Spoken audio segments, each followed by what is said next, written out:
Story: The Hunter and the Pigeons. Once there was a flock of pigeons that lived in a banyan tree.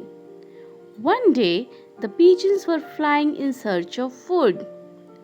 They saw plenty of grains scattered on the ground.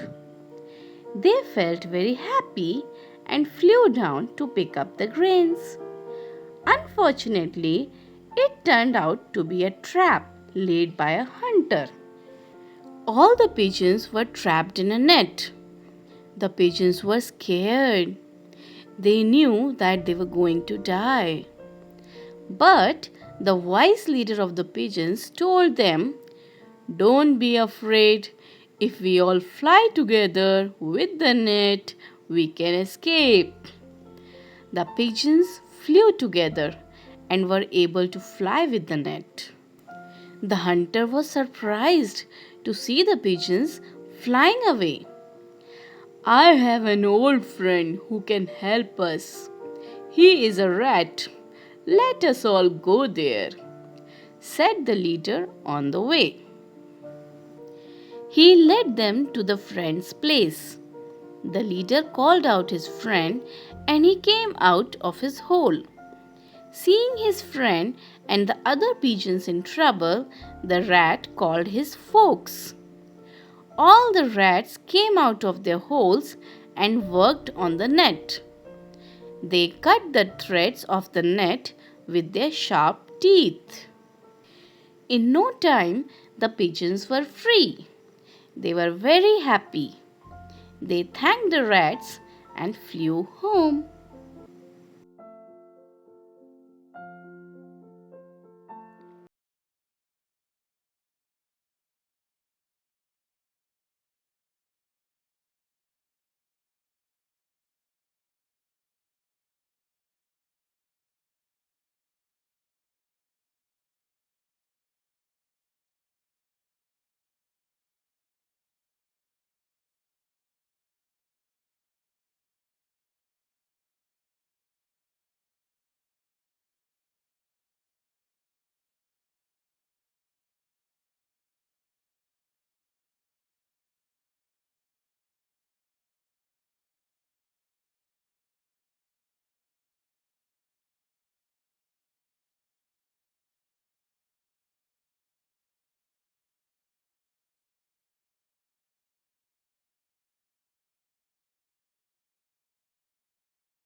House down.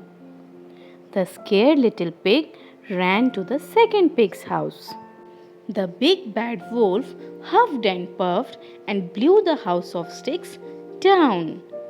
Now the two little pigs were very scared. They ran quickly to the third pig's house. The big bad wolf huffed and puffed but could not blow the house of bricks down. He became angry and tried to enter the house through the chimney. The third little pig was clever. He put a big pot of hot water below the chimney. The wolf fell into the hot water and learned his lesson. He ran away and never came back.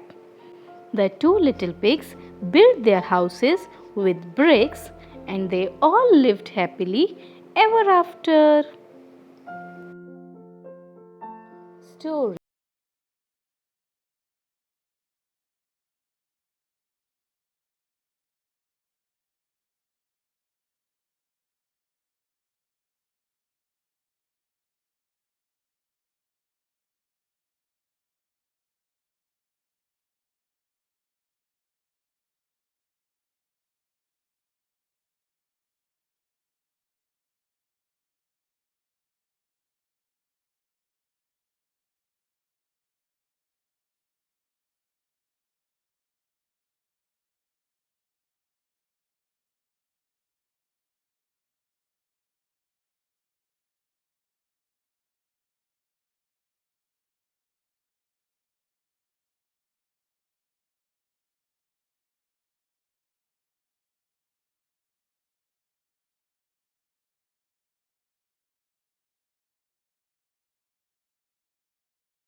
The three sheep. A long time ago, next to a river, there lived three sheep, Ben, Jen, and Ken. Across the river, there was a big hill. Ben, Jen, and Ken wanted to eat the grass growing on the hill on the other side of the river. So, they decided to cross the river by walking across the bridge.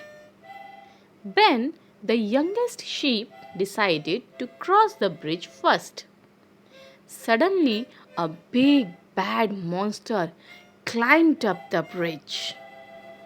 I'm very hungry, so I will eat you, the monster shouted at Ben. I'm too small. My brother is bigger than me. You can eat him, said Ben. The monster let Ben cross the bridge. Jen came next. The monster said, I'm going to eat you. It will be good if you wait for my brother. He is very, very big, said Jen. The monster let Jen go. It was now Ken's turn to cross the bridge. He was the biggest among the three. When the monster saw Ken, he was very happy. Just when the monster was going to eat Ken, he pushed the monster with his horns. The monster fell into the river and was swept away. Ken crossed the bridge just like his brothers. They ate the grass on the hill and had a lot of fun. Story: Pintu found a trumpet. There was a boy named Pintu. He was a curious little boy. One day, he found a long metal object in a cupboard. It was something new. He had never seen such an object before. He wanted to know what it was. He took it to his brother and asked him what it was. He said, I don't know. Why don't you ask Ria? Pintu asked Ria, Hi Ria, do you know what it is? Ria said, Sorry, I don't know. Pintu started thinking about it. Can I look through it? Does it make things look bigger or smaller? He tried to look through it. No, it doesn't. Is it a rattle? He shook it hard. No, it's not. Is it a bat? Can I play cricket with this? He tried to use it as a bat. No, it's not flat, so it's not possible. Is it some food? Can I eat this? He tried to bite it. Ouch! It is hard. It's definitely not an eatable thing. Oh, it looks like a pipe. Let me try blowing into it. Pintu puts it into his mouth and blew hard. He heard a musical sound. Wow, it sounds good. He blew into it again and again. He liked its musical sound. Now I know what it is. It is a trumpet. Pintu felt very happy that he found it. Pintu enjoyed playing his trumpet. Story: The Lion and the Mouse. It was a very hot day in the jungle. Simba, the lion, had a heavy meal and fell fast asleep under a shady tree. Meanwhile, Pintu, a mouse, was playing nearby. He was having a lot of fun, squeaking and jumping around. He ran up the tail of Simba, across his back, and then on his head. His squeaking woke Simba. He caught Pintu in his palm. How dare you wake me up from my sleep? He roared with anger. Pintu trembled with fear and said, "Oh, lion, please forgive me. Please let me go. Maybe someday I will be of some help to you." Ha ha ha! Simba laughed. "You are so small. How will you help me?" he asked. Seeing Pintu tremble so much, Simba let him go, saying, "My stomach is full. I can let you go." A few days later, a hunter laid a net in the forest to catch animals. Unfortunately, Simba got trapped in the nets. He roared loudly with anger. Pintu heard him roar and ran quickly for his help. He bit the net with his sharp teeth and made a hole in it. Simba came out through the hole. He was very happy. "Thank you, little mouse," he said. "You are so tiny, but you saved my life." "No, Majesty, it was my duty," Pintu said with pride. Simba shook Pintu's hand and said, "You will always be my little friend." Pintu went home, squeaking in delight. Story: A Farmer and His Three Sons. In a faraway village, there lived a farmer with his wife and three sons.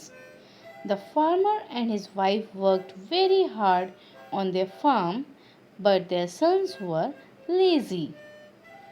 One day, the youngest son asked his mother to make some tasty food.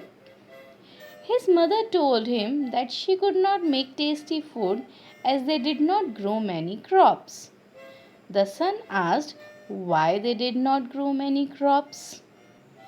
Just then, the farmer came home and heard his son. He angrily said, "None of you work on the farm. How can we grow many crops?" The youngest son told his brothers what their father had told him. They both said, "We want to eat good food, but we do not want to work." The youngest son, however, started helping his father. Soon the farm was covered with a lush green crop. One day, the other two sons were sleeping under a tree. Just then, they heard the noise of sheep and goats. They woke up and saw the animals eating the crop. They both got up angrily and started chasing the animals away. Their mother saw this and laughed.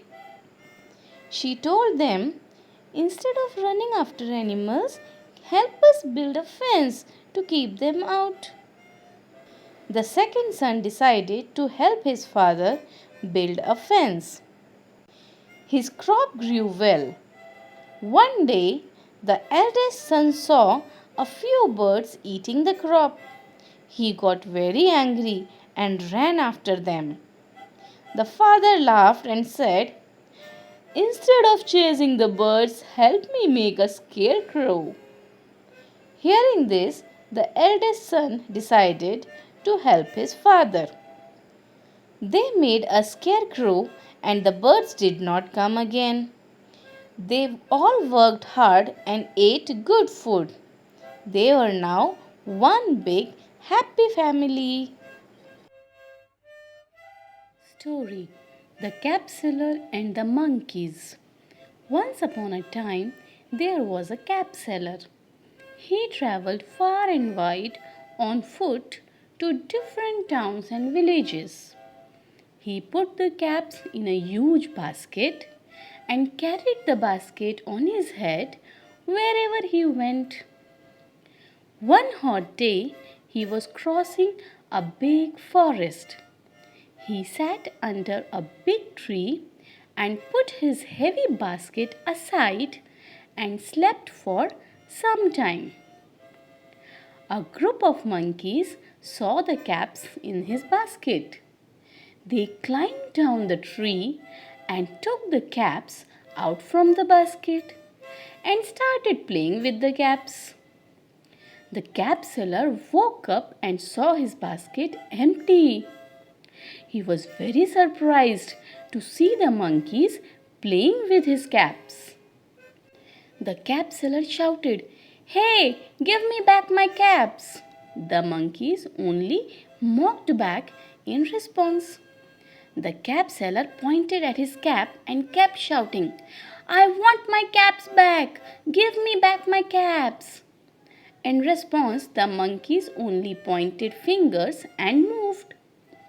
He realized and began to think that the monkeys were only imitating him. He suddenly had an idea. He took the cap he was wearing on his head and threw it to the ground. The monkeys did the same in response. They all threw their caps to the ground. The cap seller collected all the caps, put them back in the basket, and went happily. Story: The Dog and Its Reflection.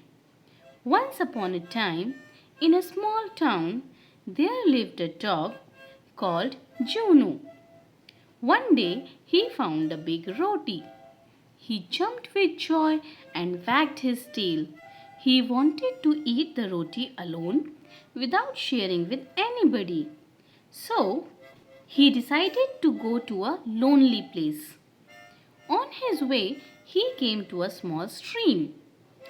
There was a bridge over the stream. As he was walking across the bridge, he saw his own image in the stream. But Juno thought it was another dog just like him, which also had a roti in his mouth. He thought that the roti in the other dog's mouth was bigger than the one he had. He was greedy and wanted the other roti as well.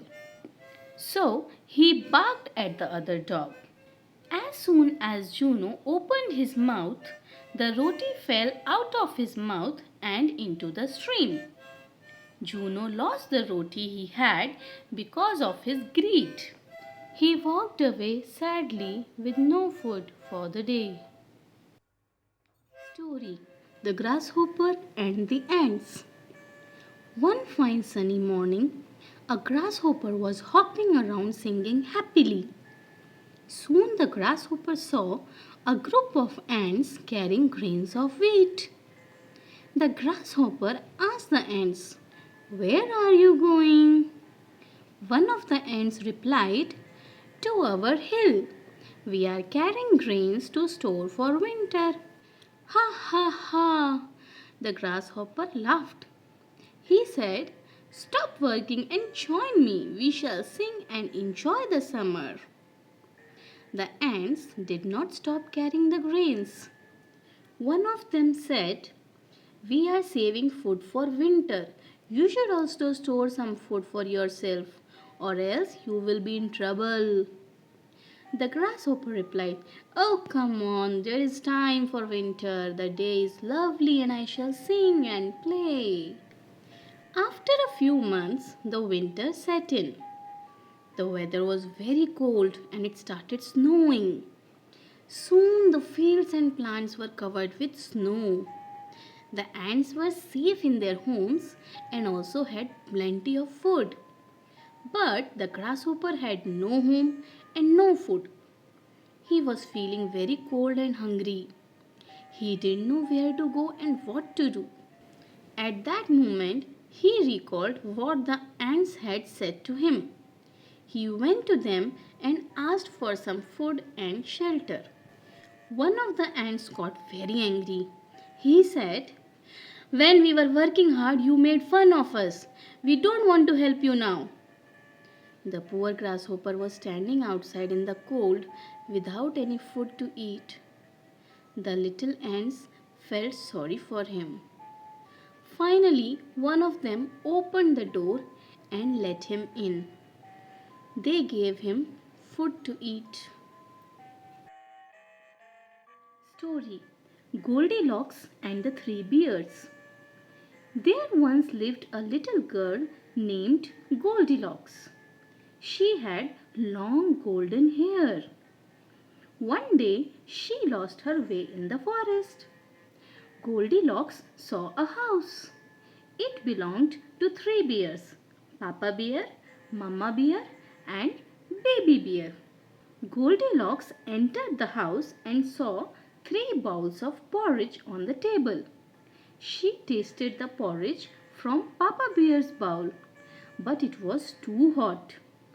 Then she tried the porridge from Mama Bear's bowl, but it was too cold. Goldilocks then ate the porridge from Baby Bear's bowl and said, "Ah, this porridge is just right." After eating the porridge, Goldilocks walked into the living room. There were three chairs.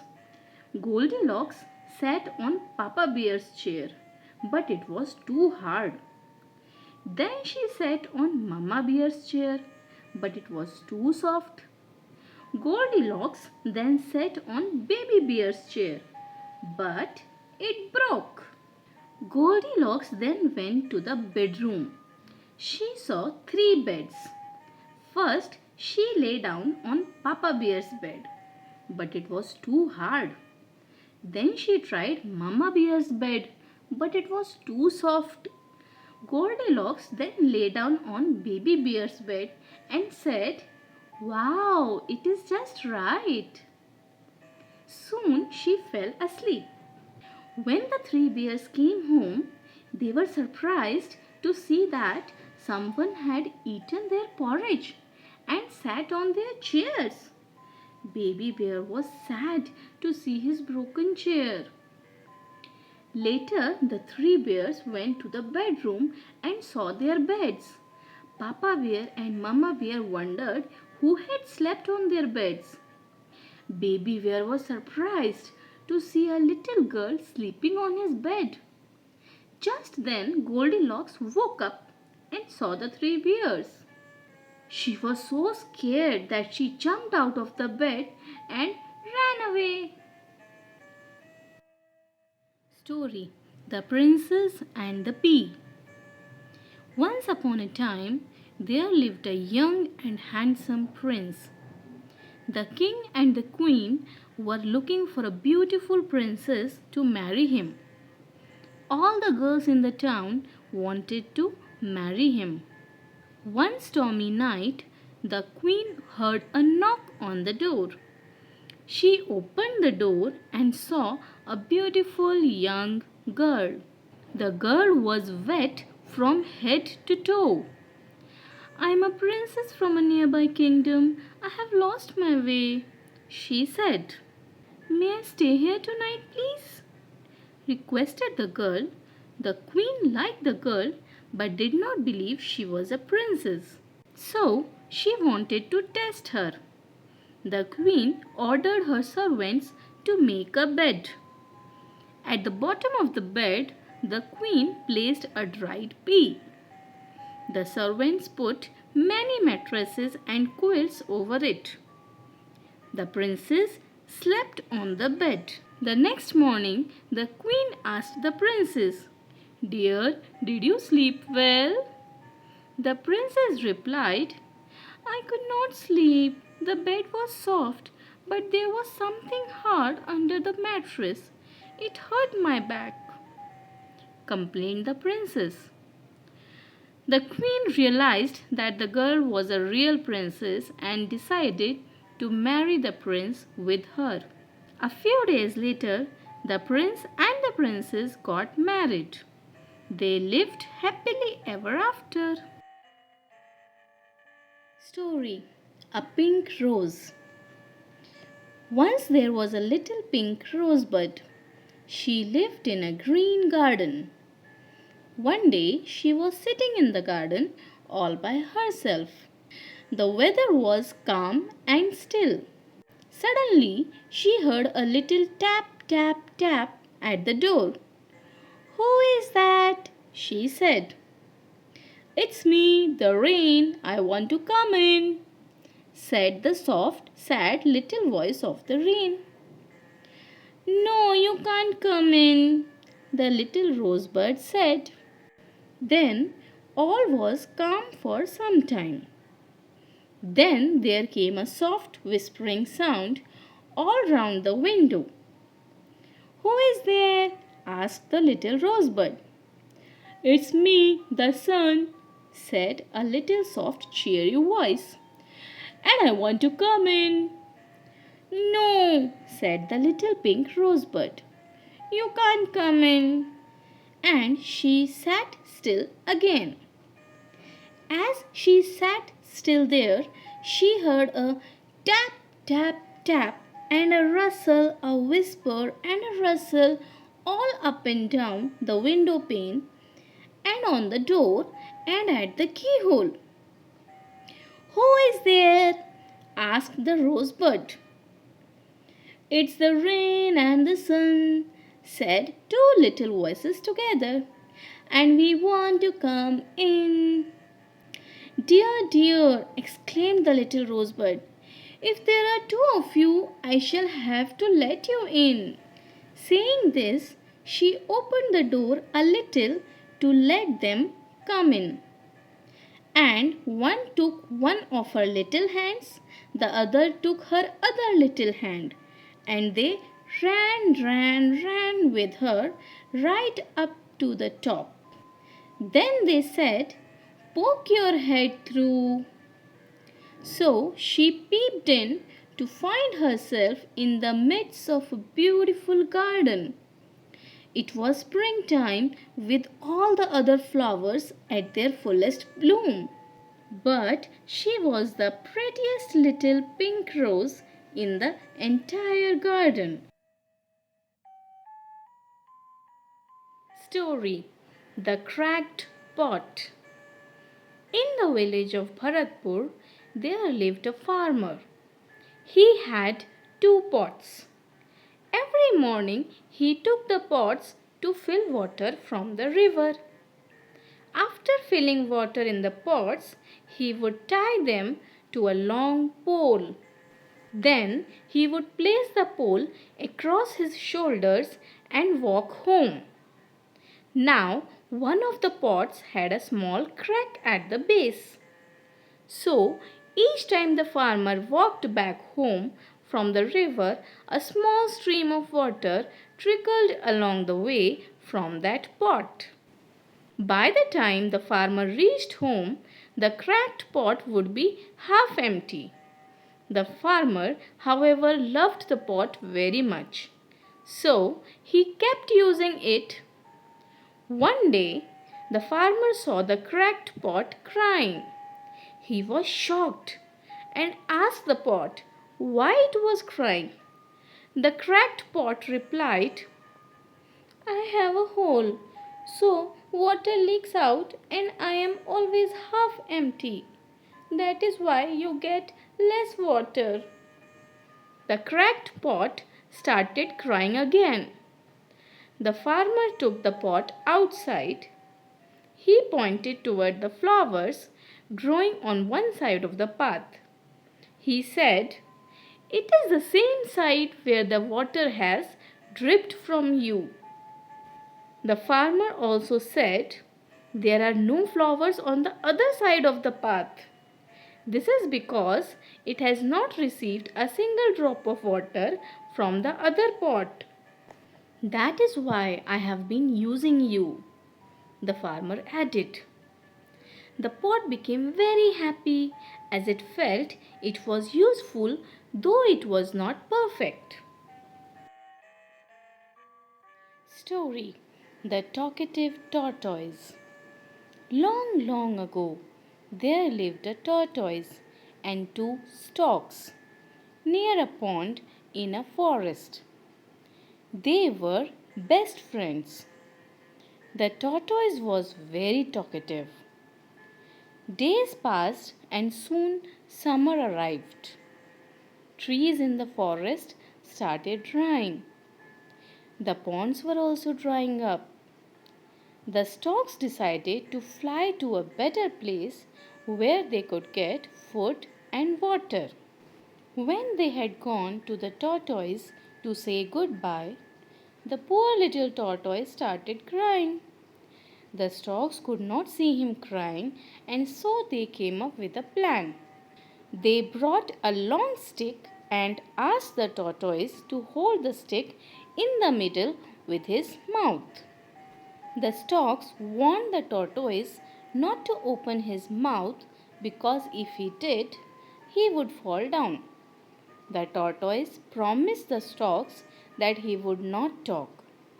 The storks held the stick at both the ends with their beaks and flew together. The storks started flying higher and higher. They crossed hills, valleys, and fields. The tortoise was waiting to talk, but he remembered the promise and kept quiet. Soon they were flying over a town. The people of the town saw the storks carry the tortoise. They started clapping and shouting. This made the tortoise angry. He could not control his anger. He opened his mouth to say something and third fell the tortoise. Story: Annie the Ant. In an ant hill lives an active ant called Annie. She travels in her van selling candies and apples. She goes up and down the hill. Annie works during the day. At night, she comes home and eats apples. One day, Sam the antelope stops Annie's van. He buys many candies and a few apples. Annie and Sam become good friends.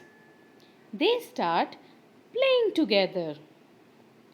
One day, a hunter comes to catch Sam. He puts him in a bag.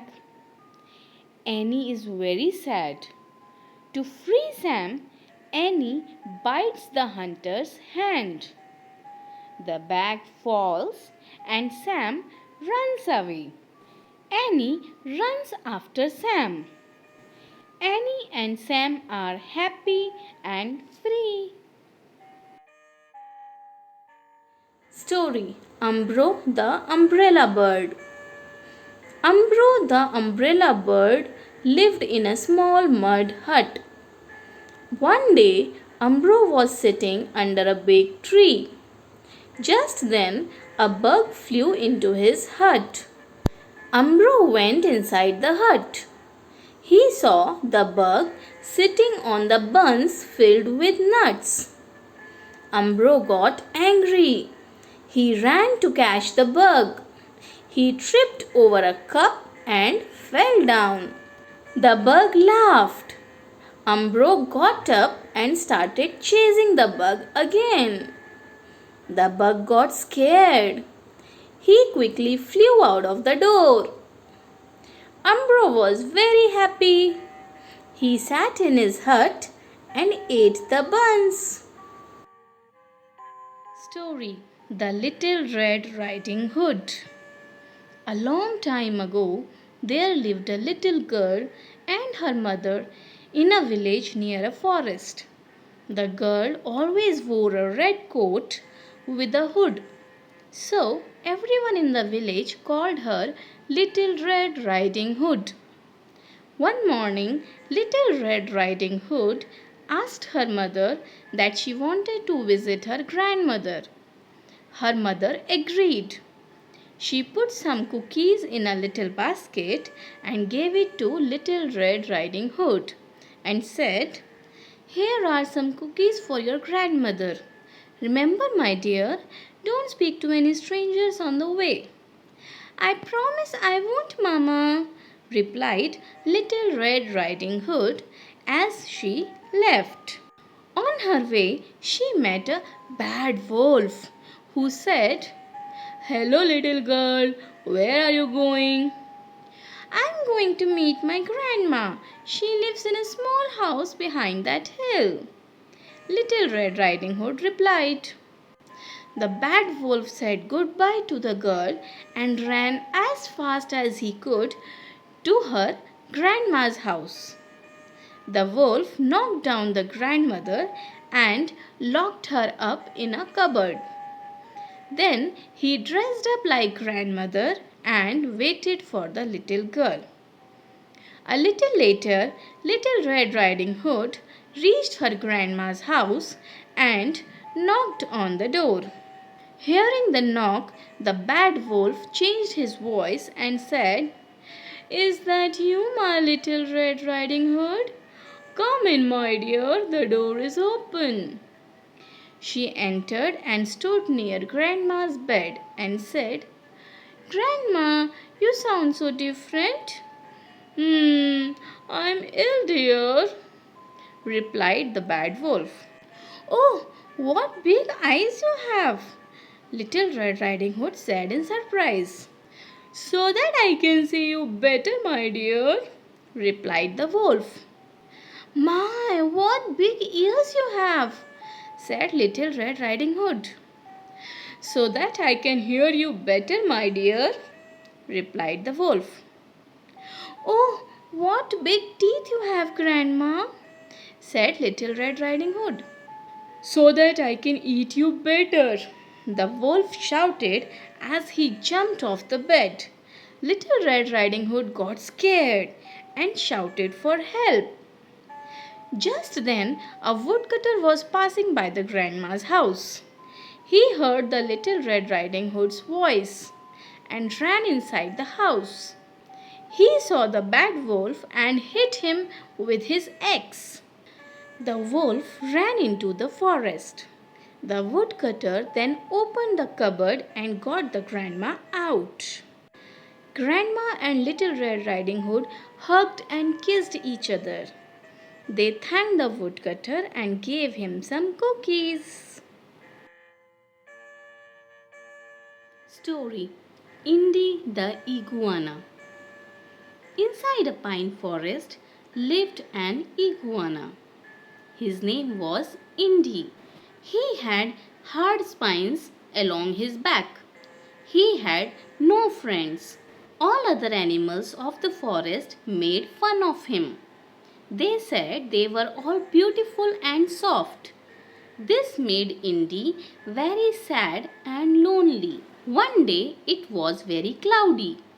Suddenly, many small and big insects came into the forest.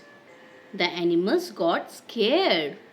An insect sat on Indy's back to bite him. "Ouch!" cried the insect. It had got pricked by a spine on Indy's back. The insect called out to his friends, "Stop, let us leave. We have to go or we will injure ourselves." All the insects left instantly. The animals thanked Indy and became his friends. Indy was very happy. Story: The Monkey and the Cats. Christmas had just got over. Two stray cats were roaming on the streets. Just then, they saw a cake outside a bakery. Their mouth began to water. Both of them jumped on the cake together. They began to fight over it. Finally, one of the cats came up with an idea. He said to the other cat, "Let's divide the cake into two equal halves and take a piece each." "But how do we divide it?" said the other cat. A monkey who was sitting on a nearby tree had been watching the two cats all along. He said, "Don't worry, cats, I will help you." The clever monkey climbed down the tree. He divided the cake into two pieces. However, one of the pieces was bigger than the other. "Oh no, one of the pieces is bigger. I will take a little bite of this piece to make both the pieces equal," said the monkey. But then the monkey took a big bite of the cake. Once again he said, "Oh no, these pieces are not equal in size." This went on for a while. The two cats could do nothing But watch, their cake pieces get smaller and smaller.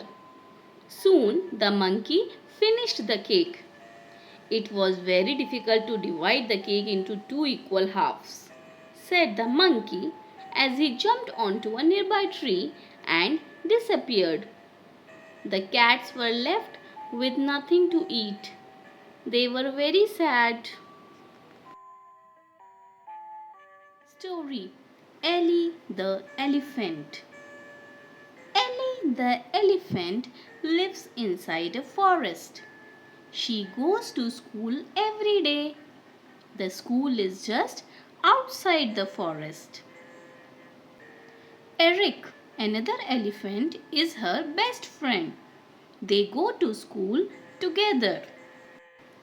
Every day after school, they play together in the mud. They get very dirty and also feel very thirsty. They go to the river and clean themselves. Then they drink a lot of water with their trunks. It is Ellie's birthday today. Her mom decides to send both of them to the waterfall.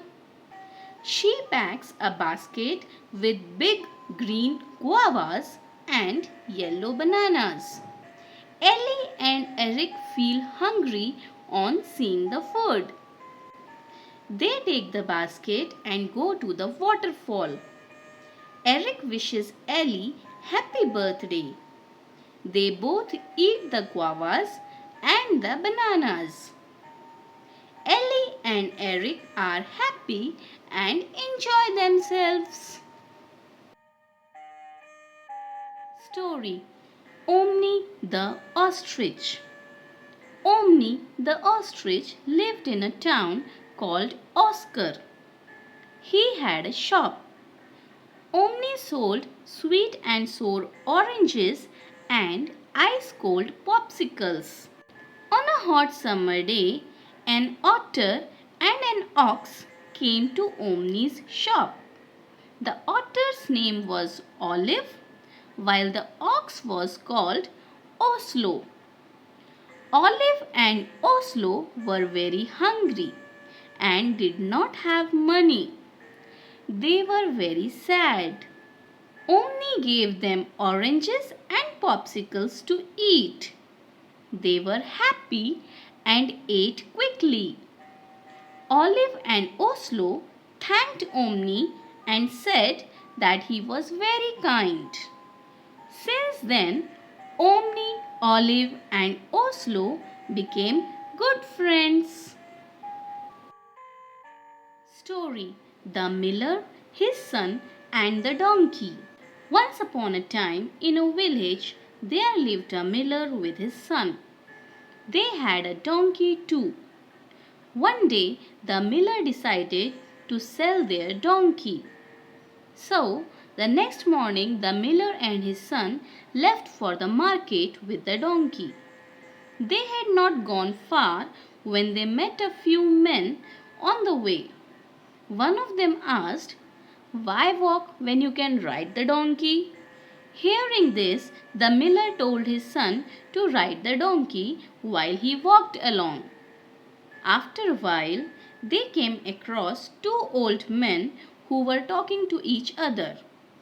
One of the old men said aloud, "These days, young children have no respect for their parents. See, that young boy rides the donkey while his poor father walks." The miller heard this and said, "Get down, my son. Let me ride the donkey." As they moved further, they passed by a group of women. "Look, the little boy is so tired. How can you ride while he walks?" said one of the women to the miller. And so the miller asked his son to ride on the donkey behind him. After some time, they met a man. He told the miller, "Poor donkey, how can it carry the weight of two people? Instead, why don't you carry it?" The miller and his son got off the donkey and thought for a while. The miller tied the donkey's legs with a rope and carried it on his back. As they came closer to the market, the crowd started laughing. Some of them shouted, "Oh, look, what a funny sight!" The loud noise frightened the donkey. It jumped down and ran away. The miller was angry and ashamed. He told his son, "We lost our donkey trying to please everyone. Next time, let people say what they want to, but I will do what I feel is right." Story: The Big Mix Up. Cherry and Chase, said Mom as she was leaving, "I have to go and visit Aunt Rita in hospital. Would you please do a few things while I am away? I've made a list."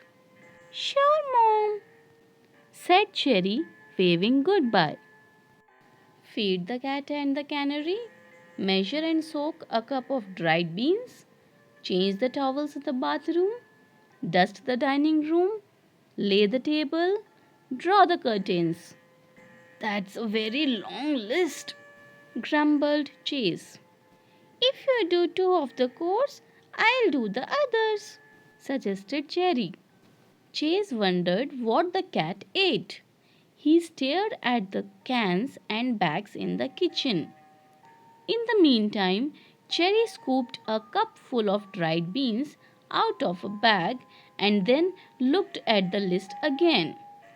"Soak a cup of dried beans," she read. "Now I wonder, does Mom want me to soak the cup or the beans? And how do I measure them? Perhaps she wants me to count them. Very confusing," she thought.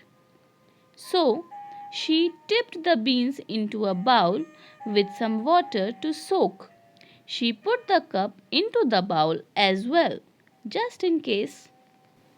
Chase found a box of cat food and put some in the cat's bowl. Now what about the canary? He wondered. Too lazy to look any further, he put some in the canary's bowl as well. Cherry went to the bathroom. How did Mom expect her to change the towels? She loved painting.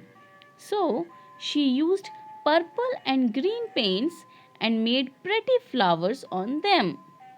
Another job done well, she thought. The next job was to dust the dining room. She went outside and collected a handful of fine sand from the garden. She carefully blew little puffs all over the furniture.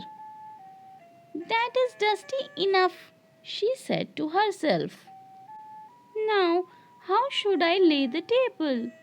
When I lie down to sleep, I turn on my side," she thought.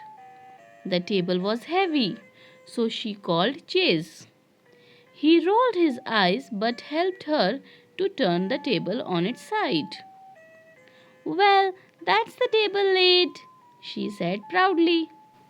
Chase flopped down on the couch. "Hurry up, you haven't drawn the curtains yet. Mom will be home soon." "Ugh," said Chase. Cherry fetched a sheet of paper and some crayons and hurriedly drew a picture of the kitchen curtains. She was quite pleased with her drawing. Soon Mom returned home. "Thank you, children. Aunt Rita feels better." "What? Is that cat food in the canary's bowl?"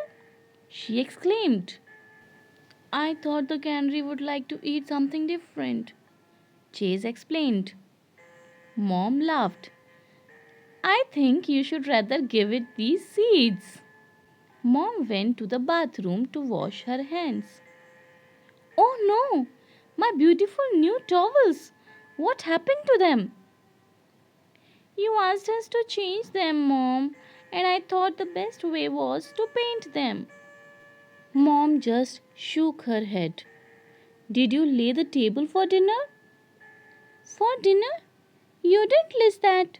You just wrote lay the table and I thought that was what you meant. Mom looked upset. Come, help me lift the table to set it back straight, and let me show you how to lay the table. And why didn't you draw the curtains? The house gets so hot in the afternoon. But I did, exclaimed Cherry. Chase wouldn't do it, but I did. She held up her drawing proudly. Look at this. After dinner that evening, Mom said, Thank you for trying to help today, but I think I should let you help me with household chores more often so that you can learn how to do things properly. Story: The Magic Words. Once upon a time, there was a beautiful blue lagoon. Many creatures lived there. There were dolphins and fish. There were seahorses and octopuses. There were turtles and eels. The lagoon was a very happy place. One day, a sea dragon came to the lagoon. The sea dragon was a mean creature. This lagoon is too happy. I must make it sad, he said. The sea dragon closed his eyes. He said the magic words. I am the dragon, big and strong. I take what is right and make it wrong. I am meaner than all the fish in the sea. I never say excuse me, thank you, or please. He opened his eyes. He saw that the creatures were still happy. The dolphins danced. The seahorses sang. The eels smiled. The octopuses hummed. The sea dragon was surprised. He closed his eyes again. Again he said the magic words. I am the dragon, big and strong. I take what is right and make it wrong. I am meaner than all the fish in the sea. I never say excuse me, thank you, or please. He opened his eyes, but the creatures were all still happy. The dolphins still danced. The seahorses still sang. The eels still smiled. The octopuses still hummed. Just then, a tiny green turtle swam up. Good morning, Mr. Sea Dragon. Welcome to our lagoon. May I show you around? If you have to, he said. Thank you, Mr. Sea Dragon.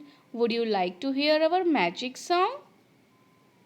It can't be better than mine, the dragon said rudely. I'm sorry, Mr. Sea Dragon. I didn't mean to make you mad. But our song has many magic words.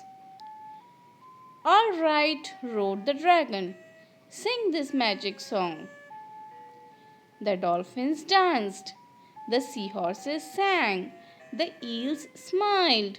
The octopuses hummed. And the turtles nodded their heads in time to the song. At Happy Lagoon we are always polite. With our magic words we turn wrong into right. The first magic words are may I and please.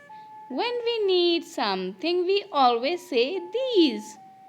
Welcome we say when we see someone new.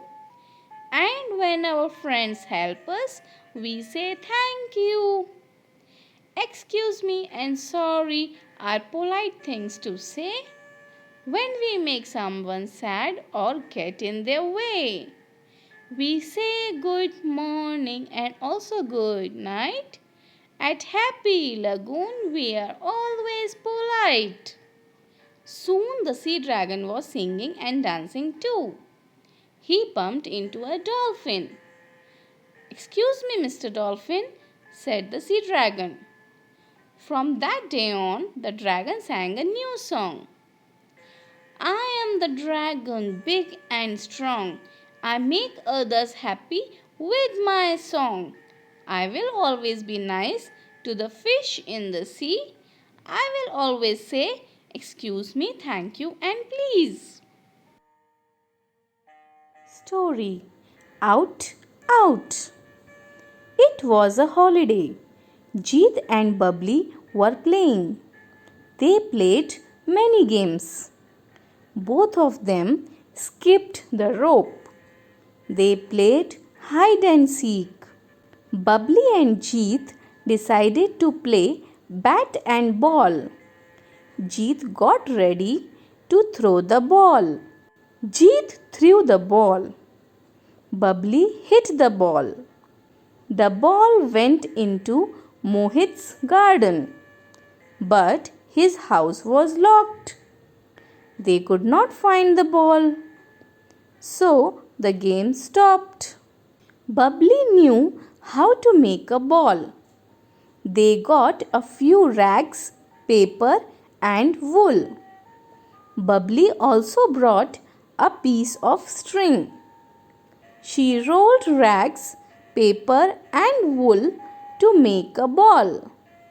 Then she tied the ball with a string. They liked the new ball. The game started again. This time, Bubbly picked the ball. Jeet picked the bat. Bubbly threw the ball. Jeet hit the ball hard. The ball opened up and scattered in the air. Bubbly jumped and caught a piece of rag. She jumped and shouted, "Out! Out!" Story Seeing Without Seeing. Little Onshangla returned from the school. She opened the door quietly. She kept her bag on the table quietly. Her mother looked at her. "Onshangla, you are very quiet today," said Eva. "Did anything happen in the school?" "Yes, Eva," said Onshangla. "A new boy came to our school. He sits in our class." "Yes," said Eva, listening to Onshangla and placing biscuits and milk on the table. "The teacher helped him sit in the front desk," said Onshangla. "He wears black glasses. He cannot see. He will come every day. How will he do things?" "Finish your biscuits and milk," said Eva. "Then we will play a new game." "Yes, let us play," said Onshangla. She tied a scarf over Onshangla's eyes. "Now tell me, what do I hold in my hand?" said Eva. "How can I?" asked Onshangla. "My eyes are closed. I can't see." "You can find out," said Eva. "Try it." Eva had a rose in her hand. "What do I hold?" she asked. Onshangla touched it. "It is something soft." "A flower?" she said. "Yes," said Eva. "But what flower is it? Smell it." Onshangla bent forward and sniffed at it. "It is a rose!" she cried. "Good," said Eva. "Now try another thing." "What do I hold?" She held a small bell in her hand. She shook it. "Trin, trin." "I know," said Onshangla with joy. "It is the bell, the small bell that gives such a musical sound." "I can hear it, Eva." Onshangla took the bell and shook it herself. "Smart girl," said Eva. Then Eva took a glass in her hand. "What is it? What do I hold now? Do you know?" she asked. Onshangla touched it. It is a glass, she said. She put one finger slightly into the glass. A glass of water. Are you sure? Asked Eva. It could be milk or juice. Onshangla tasted it. Oh, she cried. It is not water. It is orange juice. Eva laughed. Good girl, she said. Now I will remove the scarf. You must tell what is in front of you, she said. She took off the scarf. Onshangla blinked and looked at her. It is you, Eva, she shouted with joy. I see you. That was a wonderful game, Eva, said Onshangla. So, Onshangla, said Eva, if a child cannot see, there are other ways of finding out things. But the child may have some difficulties. I hope all of you will be friends with the new boy.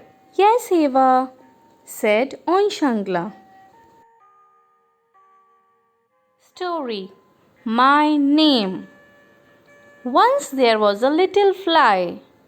One day he could not remember his name. He tried and tried to remember it, but it was of no use. He had forgotten his name. He asked an ant, Ant, do you know my name? The ant said, I don't know. You may ask the tree I climb. The fly said, Dear tree, do you know my name? The tree said, I don't know. You may ask the cow sleeping in my shade. The fly went near the cow and asked, Dear cow, do you know my name? The cow said, I don't know. You may ask the grass I eat. The fly went to the grass and asked, Dear grass, do you know my name? The grass said, I don't know. You may ask the leaves fallen on me.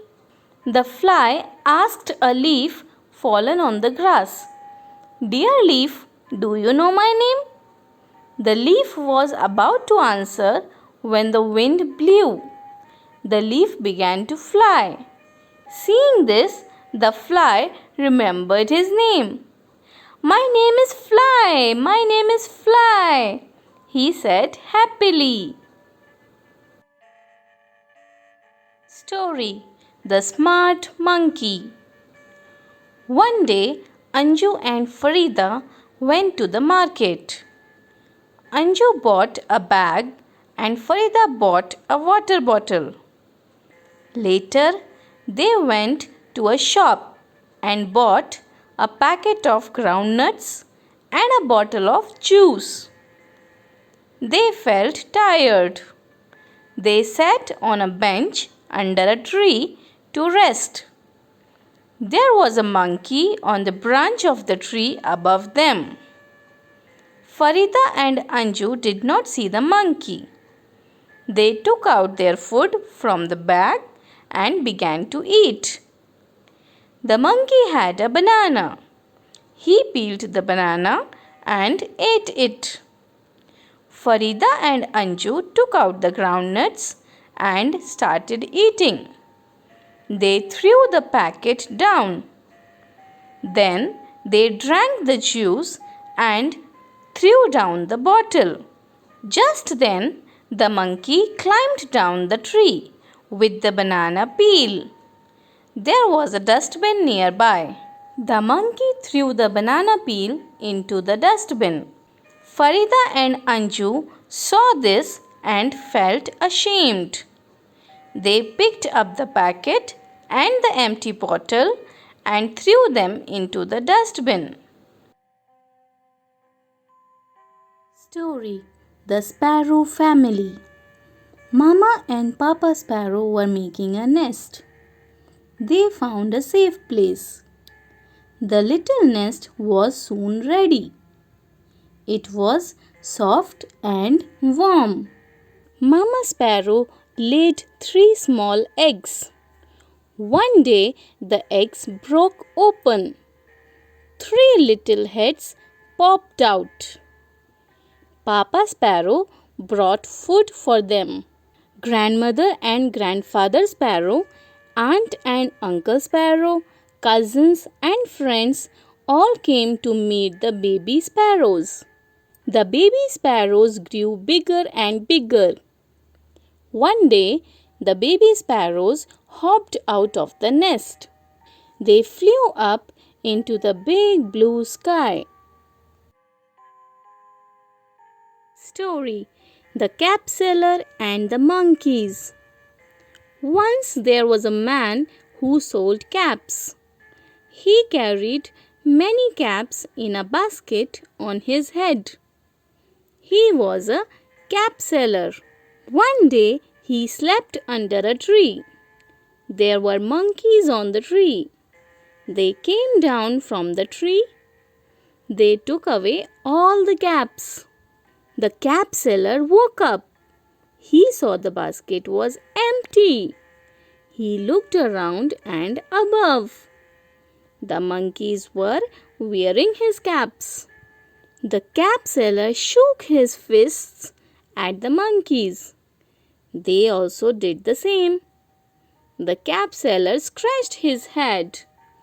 The monkeys did the same. The cap seller had an idea. He took off his cap and threw it into the empty basket. The monkeys also did the same. The cap seller got all his caps back and went away happily.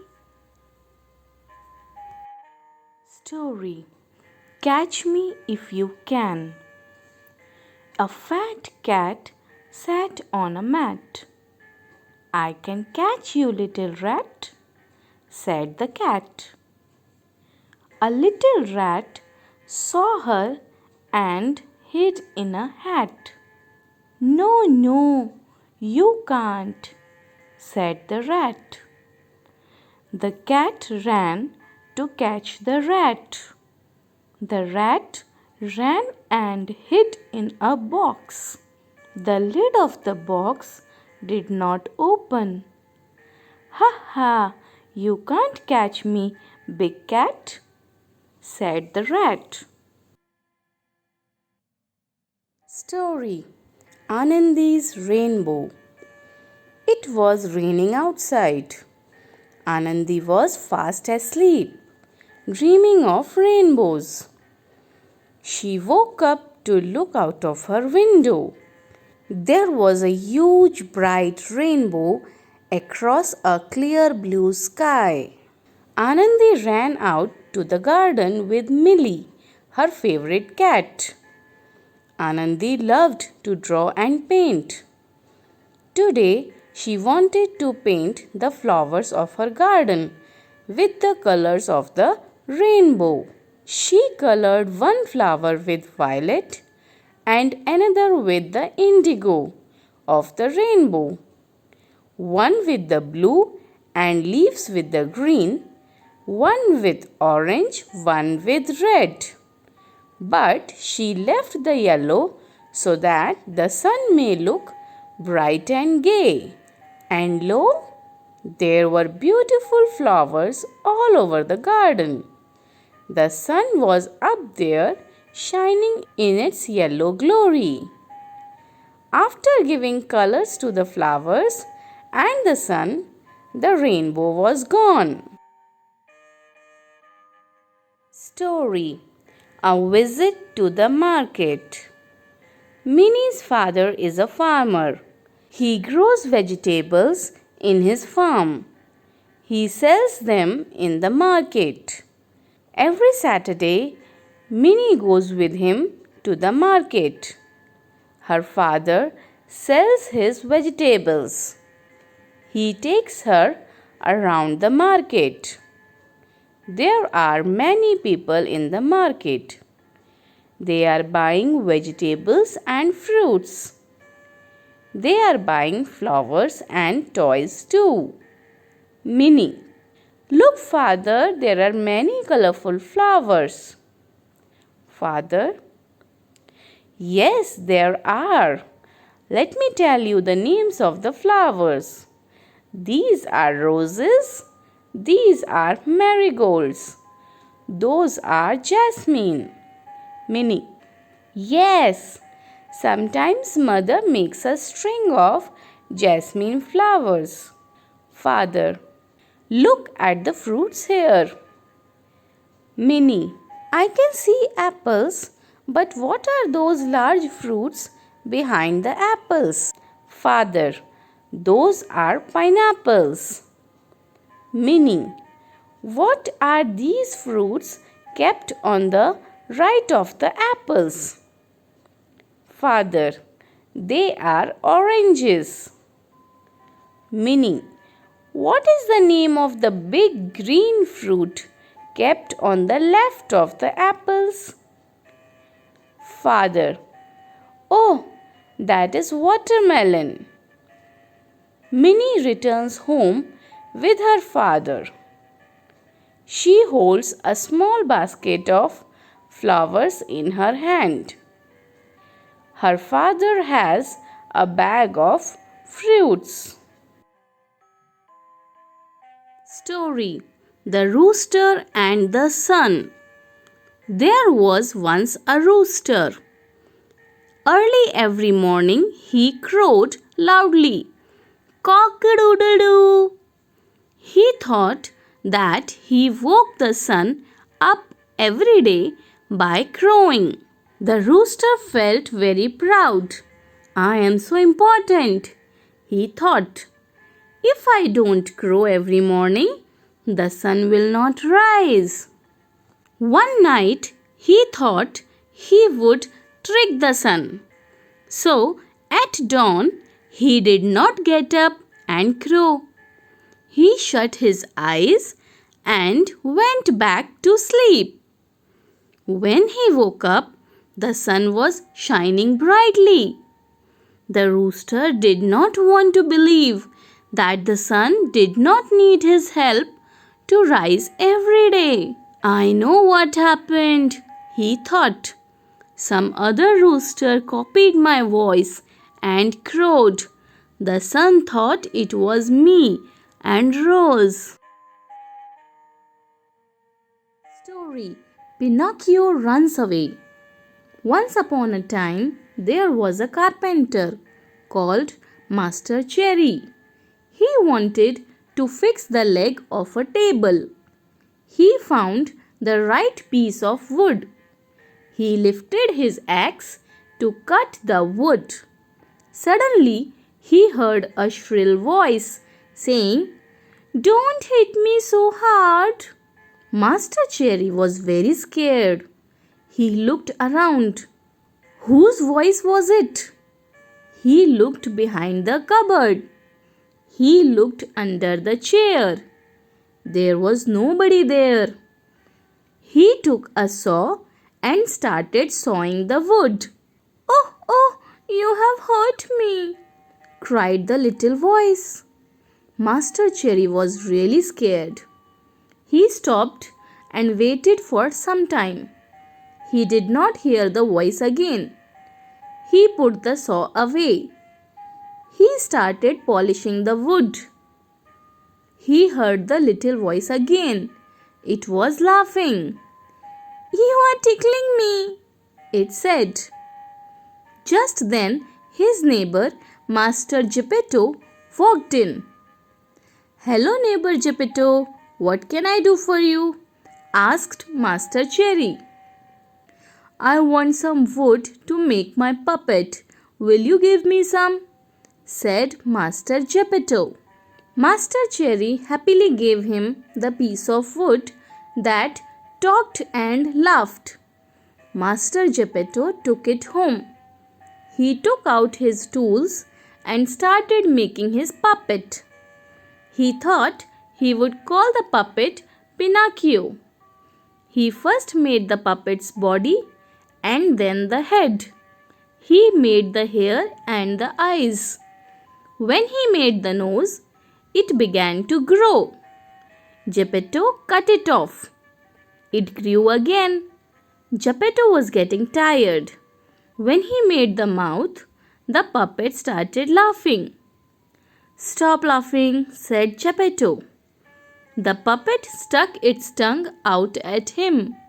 Geppetto picked up the beautiful puppet that he had made. "Are you going to be a good boy or a naughty boy?" he asked. He put the puppet on the floor to teach him to walk. Soon the puppet was walking and running and dancing around the room. Suddenly, before Geppetto could even think of grabbing him, Pinocchio ran to the door and off he went. Story: Kichu Monkey Can't Sleep. Kichu Monkey can't sleep. His mother is singing. His father is dancing. His brother is jumping. His sister is crying. Kichu Monkey goes out. The moon is shining. The birds are sleeping. Kichu Monkey sits by the river. The fish are leaping. The frogs are smiling. Kichu closes his eyes. And before you can say hip hip hooray, Kichu Monkey is asleep. Kichu Monkey is dreaming. He rolls to the left. He rolls to the right. And he rolls right into the river. Splash! Kichu Monkey is wide awake. He swims to land. He is cold. He runs back home. His mother is singing. His father is dancing. His brother is jumping. His sister is crying. But Kichu Monkey doesn't mind. He pulls up his blanket and is asleep. Before you can say hip hip hooray. Story: The Magic Garden. The magic garden was in a school playground. It was very pretty. Sunflowers and roses stood high against the wall. There were also marigolds, poppies, and pansies. The sunshine fell on this garden more than on any other, and the flowers danced and sang happily. They said to one another, "We have hundreds of little gardeners." They were the children from the school. One sunny morning, the flowers were talking to the birds. "I love all the children, but I love the dear little ones most of all," said a poppy. "I like them to bring their watering cans and water my thirsty roots." "Yes," said the marigolds, "the boys are good to us too. They dig the ground so well." "We love the little children," said a tiny bird. "They are kind and they bring bread for us." All the flowers said, "We must work hard to make our dresses very pretty, for the children will be here soon." The sun said, "I will help you also, for nothing pleases me better than to see the children running about in the golden sunshine." Suddenly the children came out laughing and singing, and the flowers stopped their songs to listen to them. "Oh, look at the tall sunflower," said one child, and the sunflower lifted its head very proudly. Another child said, "I love the marigold in its golden dress." The marigold smiled happily. It was indeed a magic garden because it had fairies too. They danced and sang sweet songs which only the children could hear. After a time, the fairies came out dancing and talked with the children. Their dresses were made of flowers and their wings of sunshine. The magic garden was quiet that night.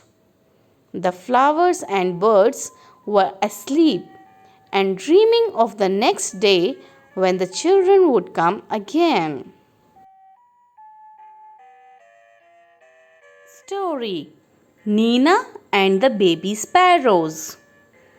There was great joy in Nina's house. Nina's aunt was getting married. Nina, her father, mother, and little brother were all going to Delhi for the wedding. Everyone was happy except Nina.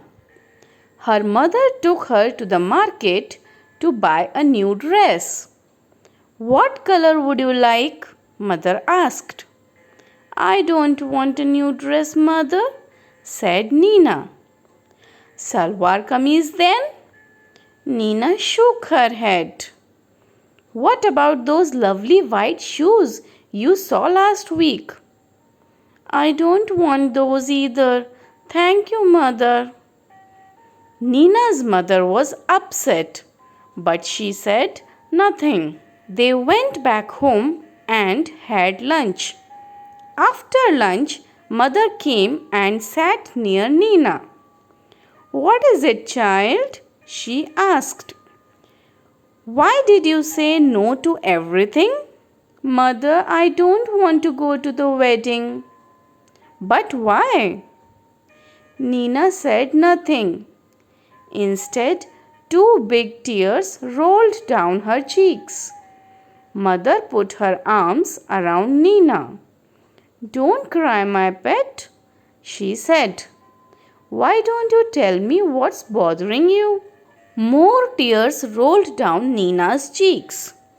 "Mother," she said, "there's a sparrow's nest on the bookshelf in my room, and there are two baby sparrows in the nest." "I see," said Mother.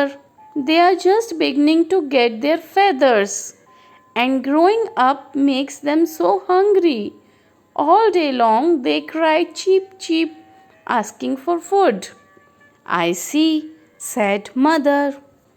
"If we go, the whole place will be locked. And how will Papa and Mama sparrows feed their babies?" "Oh, Nina," cried Mother, giving her a big hug. "Is that why you don't want to go to the wedding? But that's no problem at all. We'll leave the window open." "Oh, can we, Mother? Can we? Really?" "Yes, yes. We will remove all your things from the room and lock the door on the outside. So the house will be perfectly safe, and Papa and Mama sparrows can come and go freely too. Just think, Nina. While you enjoy yourself at the wedding, the baby sparrows will be getting nice and fat in their nest. Good idea, isn't it?" It was a good idea. When Nina came back from the wedding, there were two plump little sparrows flying all over the room. And wasn't Nina thrilled? Story: The Enormous Turnip. Once upon a time, an old man planted some turnip seeds. The turnip seeds grew. The turnip seeds grew and grew. "I want to pull up the enormous turnip," said the old man. The old man pulled and pulled, but he could not pull up the enormous turnip. An old woman came. "I want to pull up that enormous turnip," said the old man. "I will help you," said the old woman. The old man and the old woman pulled and pulled, but they could not pull up the enormous turnip. A boy came. "We want to pull up that enormous turnip," said the old woman. "I will help you," said the boy. The old man and the old woman and the boy pulled and pulled, but they could not pull up the enormous turnip. A girl came. "We want to pull up that enormous turnip," said the boy. "I will help you," said the girl. The old man and the old woman and the boy and the girl pulled and pulled. Up came the enormous turnip. "We will help you to eat the enormous turnip," said the old woman and the boy and the girl. And they did. A little fish story. There are a great many million fish in the seas, but this story is about just one of them, and a very small one at that. Now, this little fish had everything in the seas to make him contented, but he was not happy. You will laugh when I tell you why he was not. He was unhappy because he was so very small.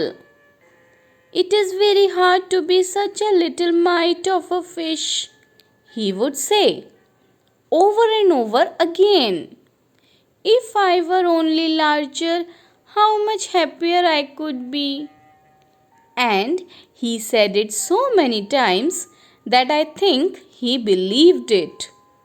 One day he was swimming along with the rest of his school and thinking, no doubt, how much more the larger fish had to be thankful for than he, when suddenly, with no warning, they found themselves in the meshes of a great net.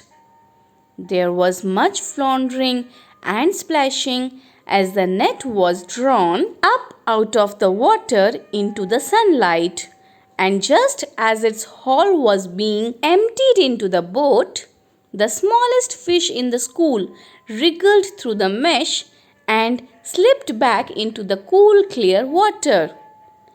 How good it felt!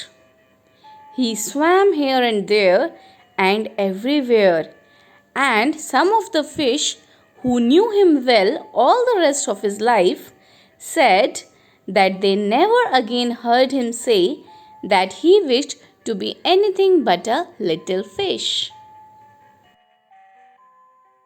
Story: The Yellow Butterfly. A yellow butterfly flew around in Sonu's garden. Sonu saw the butterfly. He ran to catch it.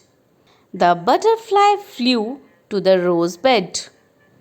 It sat on a red rose. "Now I can catch it," said Sonu. He walked slowly and silently to catch the butterfly. He came closer, closer, and still closer, but then off flew the butterfly. Where did the butterfly go? Near the garden was a pond. In the pond was a white lotus. Around it grew round leaves. They floated in the water. The butterfly sailed on a floating leaf. Sonu went splash into the water and off flew the butterfly. Where was it? Sonu looked up. He looked down. Near the wall was a peach tree. It had pink flowers. The butterfly sat on a pretty flower. "I can catch you," shouted Sonu. He climbed up the tree. Up, up he climbed. But back it flew down from the tree. Sonu jumped down too. He chased the butterfly from the rose to the lotus and up the peach tree, but he could not catch the butterfly. Sonu could not see it at all. He looked everywhere. At last he saw the butterfly. There was a big spider's web in the peach tree. The butterfly was caught in the spider's web. It looked sad as it tried to escape. It fluttered its wings. It twisted and turned, but it could not escape. The spider's web held it tight. Poor butterfly! In the middle of the web was a big spider. It looked hungry. It wanted to catch the butterfly. Closer and closer crawled the black spider.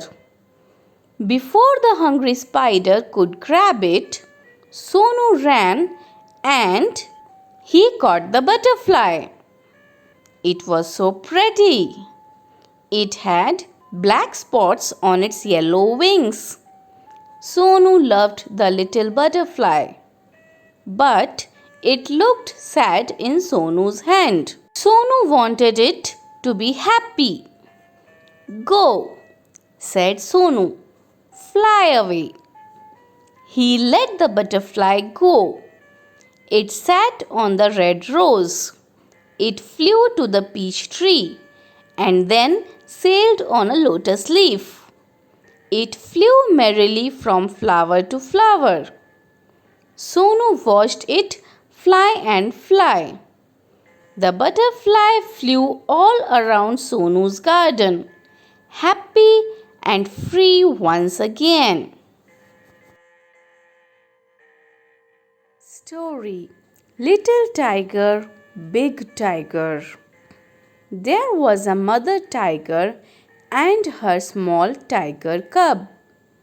They lived near a river in a shady jungle.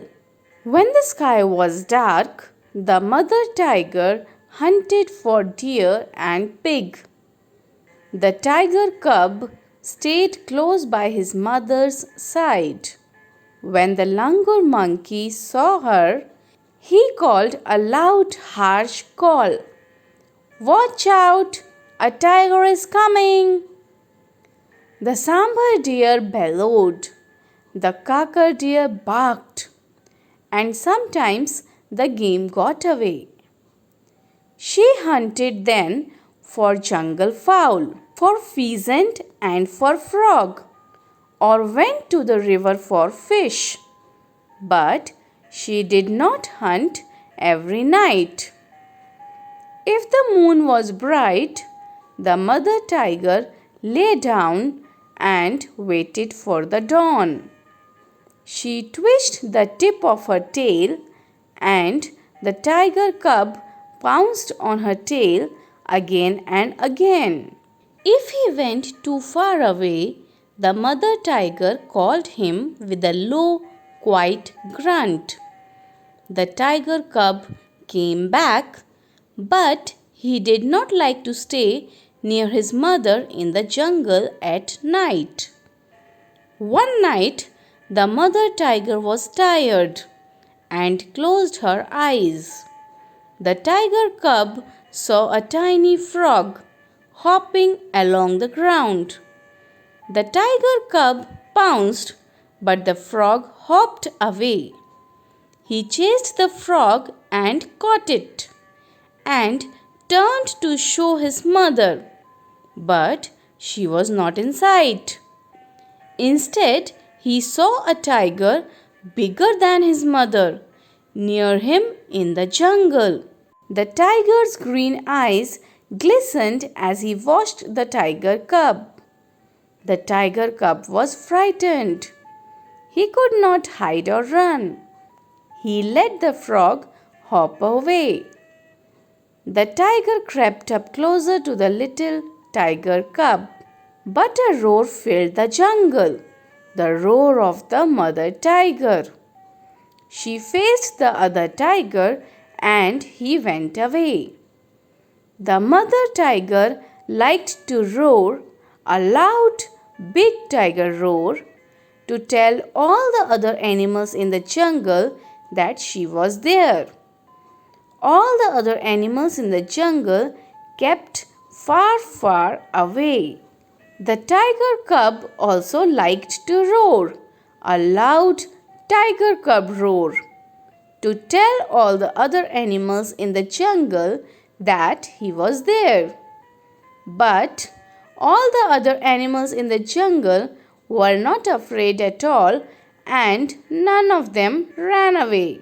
But there came a year when the small tiger cub was a full grown tiger. He walked for miles alone, hunting for game at night. When he roared to tell all the other animals in the jungle that he was there, all the other animals in the jungle kept far, far away. And the great big tiger that had been a small tiger cub, hearing his own loud roar, smiled to himself a great big tiger smile. Story: My silly sister. Mother, your baby is silly. She is so very childish.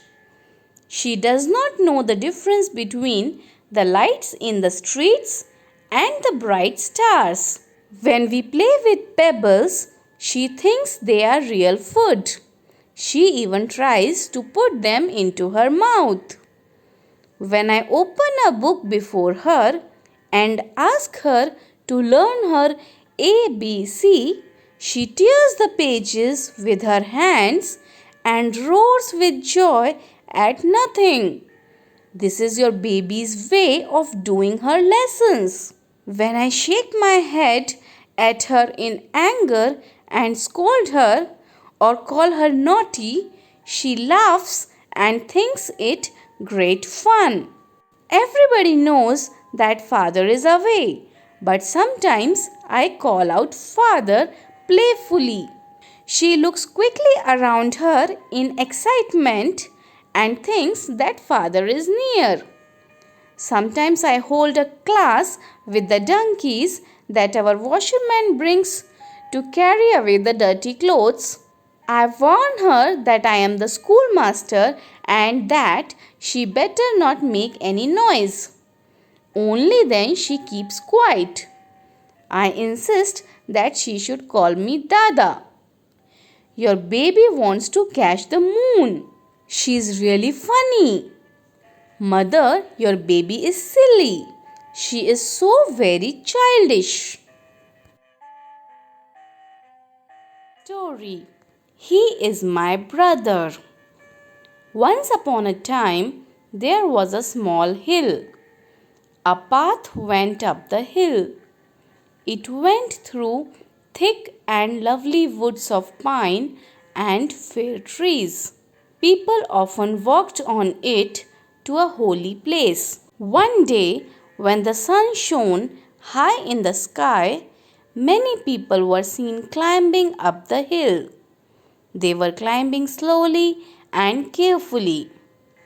A girl also climbed the hill with them. Her name was Meena. Meena was 12 years old. She carried a small boy on her back. He was 4 years old. His hair was curly, his eyes were black, and his face was as fresh as the morning dew. As the sunshine danced through the trees, Meena climbed the hill slowly and steadily. Meena was happy. The boy was also happy. A man in the group looked at Meena. He felt sorry for her. He asked her, "My child, why are you carrying a boy on your back? Don't you feel his load?" Meena looked at him in wonder. She could not understand him. Her brother was unable to walk. Meena asked, "Load? Of course not. He is my brother."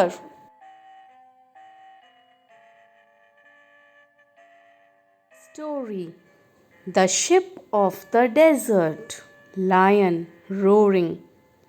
"Who are you?" Camel looking down at the lion. "I am the ship of the desert. Who are you?" Lion: Don't you know me?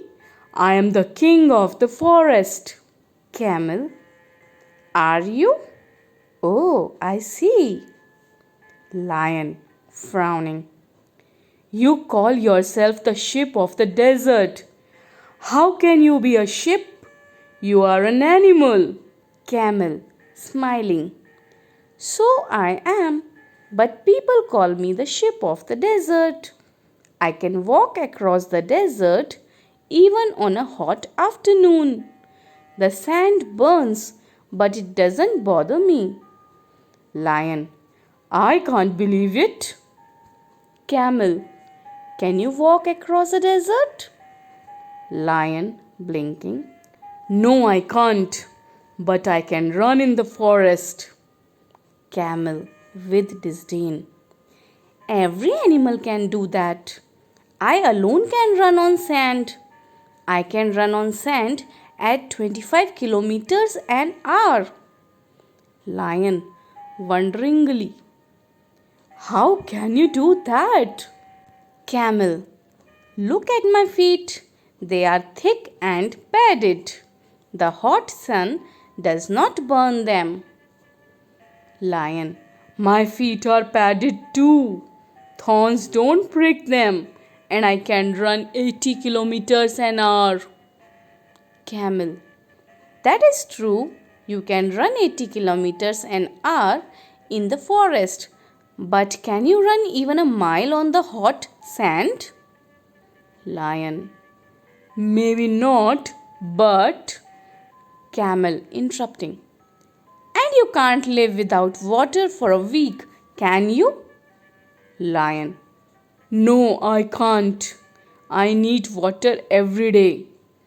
But don't tell me you can do without water. Camel, yes, I can. There are no rivers or lakes in a desert. But that does not bother me. I can drink 200 bottles of water at a time. Lion, really? You must have a big stomach. Camel, proudly. Yes, I have a big stomach. I can store water for a week. I can store food for 2 weeks even. Lion, showing a lot of interest. Do you store food in your stomach? Camel, no, I don't. I store it in my hump. I eat a lot of food at one time.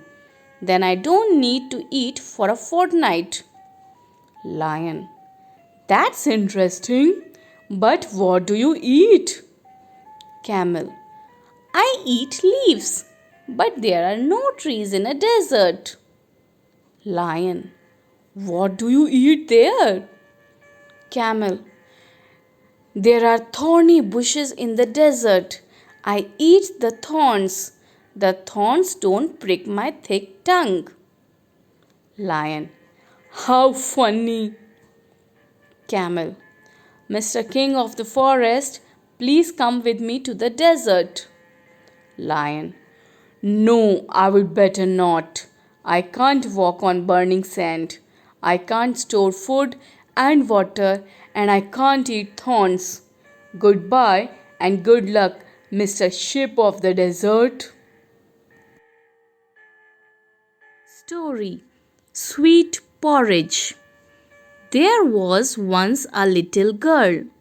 She lived with her mother in a small cottage. The mother worked very hard. Still, they had very little money. Sometimes they did not have enough to eat. One day, there was nothing for dinner. The little girl went to the forest to look for berries and nuts. There she met a strange old woman. "Why are you sad, my child?" asked the old woman. "We have no food at home," said the girl. The old woman took out a small pot from under her cloak. "Take this pot," she said. "When you say, 'Cook, little pot, cook,' it will make you nice sweet porridge." When you say, "Stop, little pot, stop," it will stop cooking. The little girl thanked the old woman and ran home to her mother. From that day, she and her mother were never hungry. One day, the little girl was visiting her friend.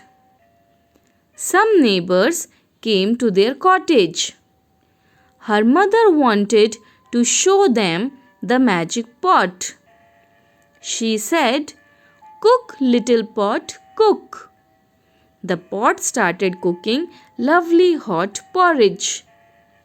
But when the pot was full, the mother could not remember what to say to make it stop. "That's enough, little pot," she said. "Please stop, little pot," she said. The little pot kept on cooking. The porridge spilled over. It ran onto the floor.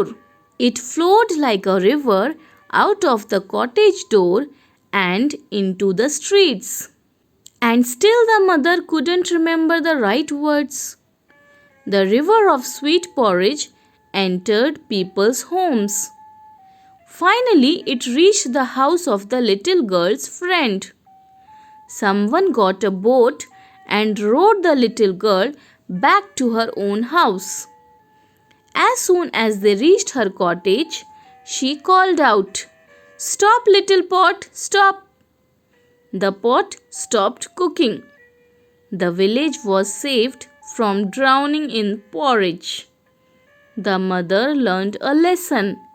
She did not ever start anything before learning how to stop it.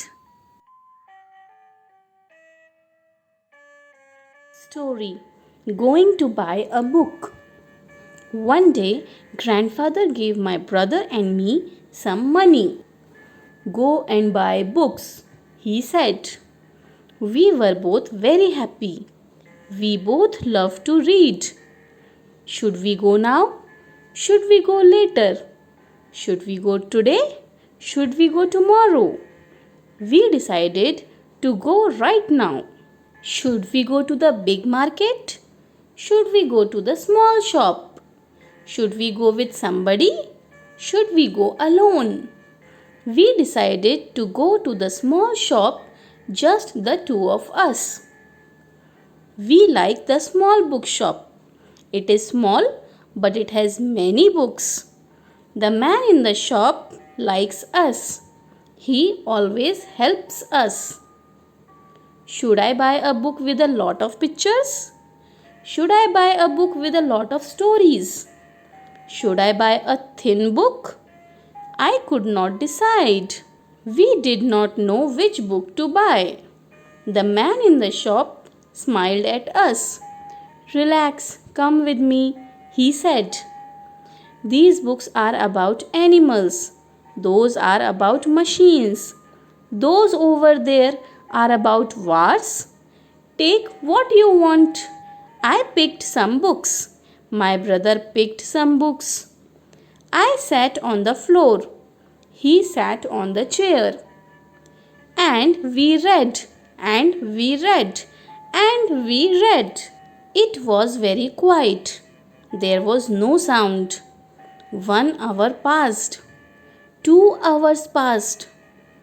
Finally, we knew which books to buy. The man in the bookshop smiled at us. I got a fat book with many stories.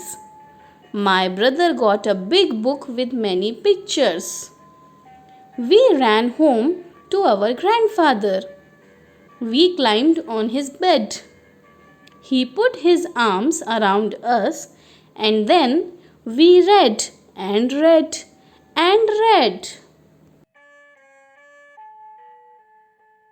Story: The Giving Tree. Once there was a tree, and it loved a little boy. Every day the boy would visit the tree and enjoy its company. "Tree, come here, my boy. Come and climb up my trunk and swing from my branches." "Boy, swinging from branches. Ah, what fun! Tree, are you hungry? Eat my apples. Boy, eating apples. How delicious! When the boy was tired, he slept under the tree. The tree was happy to give its shade. But time went by, and the boy grew older and went away. The tree was often alone. After some years, one day the boy came to the tree, and the tree was very happy. Tree, come, my boy, come and climb up my trunk and swing from my branches. Boy, I am too big to climb and play. I want to buy things and have fun. I want some money. Can you give me some money? Tree, I am sorry, but I have no money. I have only leaves and apples. You can pluck my apples and sell them in the market. Then you will have money. The boy happily plucked the apples and carried them away. The tree was also happy. But the boy stayed away for a long time and the tree was sad. One day the boy came back and the tree shook with joy. Tree, come boy, come and climb up my trunk, swing from my branches, eat my apples, play in my shade and be happy. Boy, I'm too busy to climb trees. I'm getting married and I need a house for my wife and children. Can you give me a house? Tree, I have no house, but you may cut off my branches and build a house. So the boy cut off the tree's branches and carried them away to build a house. The tree was very happy, but the boy stayed away for a long time and the tree was sad again. And when he came back after some years, the tree was so happy that it could hardly speak. Now the boy was a young man. Tree, come boy, come. What can I do for you? Young man, I'm going on business trip. I want a boat to take me away. Can you give me a boat? Tree, all I have left is a trunk. Cut down my trunk and make a boat. Then you can sail away. The young man cut the trunk of the tree and sailed away in a boat. The tree was left only with a stump. And after a long time, the young man came back again. Now he was an old man, but the tree recognized him. Tree, I am sorry, friend, but I have nothing left to give you. My apples are gone. Old man, my teeth are too weak for apples. Tree, my branches are gone. You cannot swing on them. Old man, I am too old to swing on branches. Tree, my trunk is gone. You cannot climb. Old man, I am too tired to climb. Tree, sighing, I am sorry. I wish that I could give you something, but I have nothing left. I am just an old stump. I am sorry. Old man, dear tree, you have always given, but now I don't need much, just a quiet place to sit and rest. Tree, happily, well, an old stump is good for sitting and resting on. Come, friend, sit down and rest. The old man did, and the tree was still happy. Story: The Scholar's Mother Tongue. A learned Pandit once visited the court of Akbar. He told the king and his courtiers that he had mastery over many different languages. The Pandit could speak many languages fluently. He was so fluent that no one could find out what his mother tongue was. He challenged everybody at the court to name his mother tongue.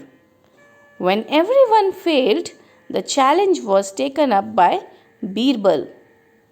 That night, Birbal went quietly to the Pandit's room. When he was asleep, he whispered into the Pandit's ear and tickled it with a feather. The Pandit, half awake, cried out suddenly and shouted out words in his mother tongue. Birbal came to the court the next day and told everyone that the Pandit's mother tongue was Telugu. The Pandit was surprised and accepted the truth. King Akbar then asked Birbal, "How did you find the truth?" Birbal answered, "In times of difficulty, a person speaks only in his mother tongue." He also told the king how he had gone to the Pandit's room at night to find out the truth. Hiawatha.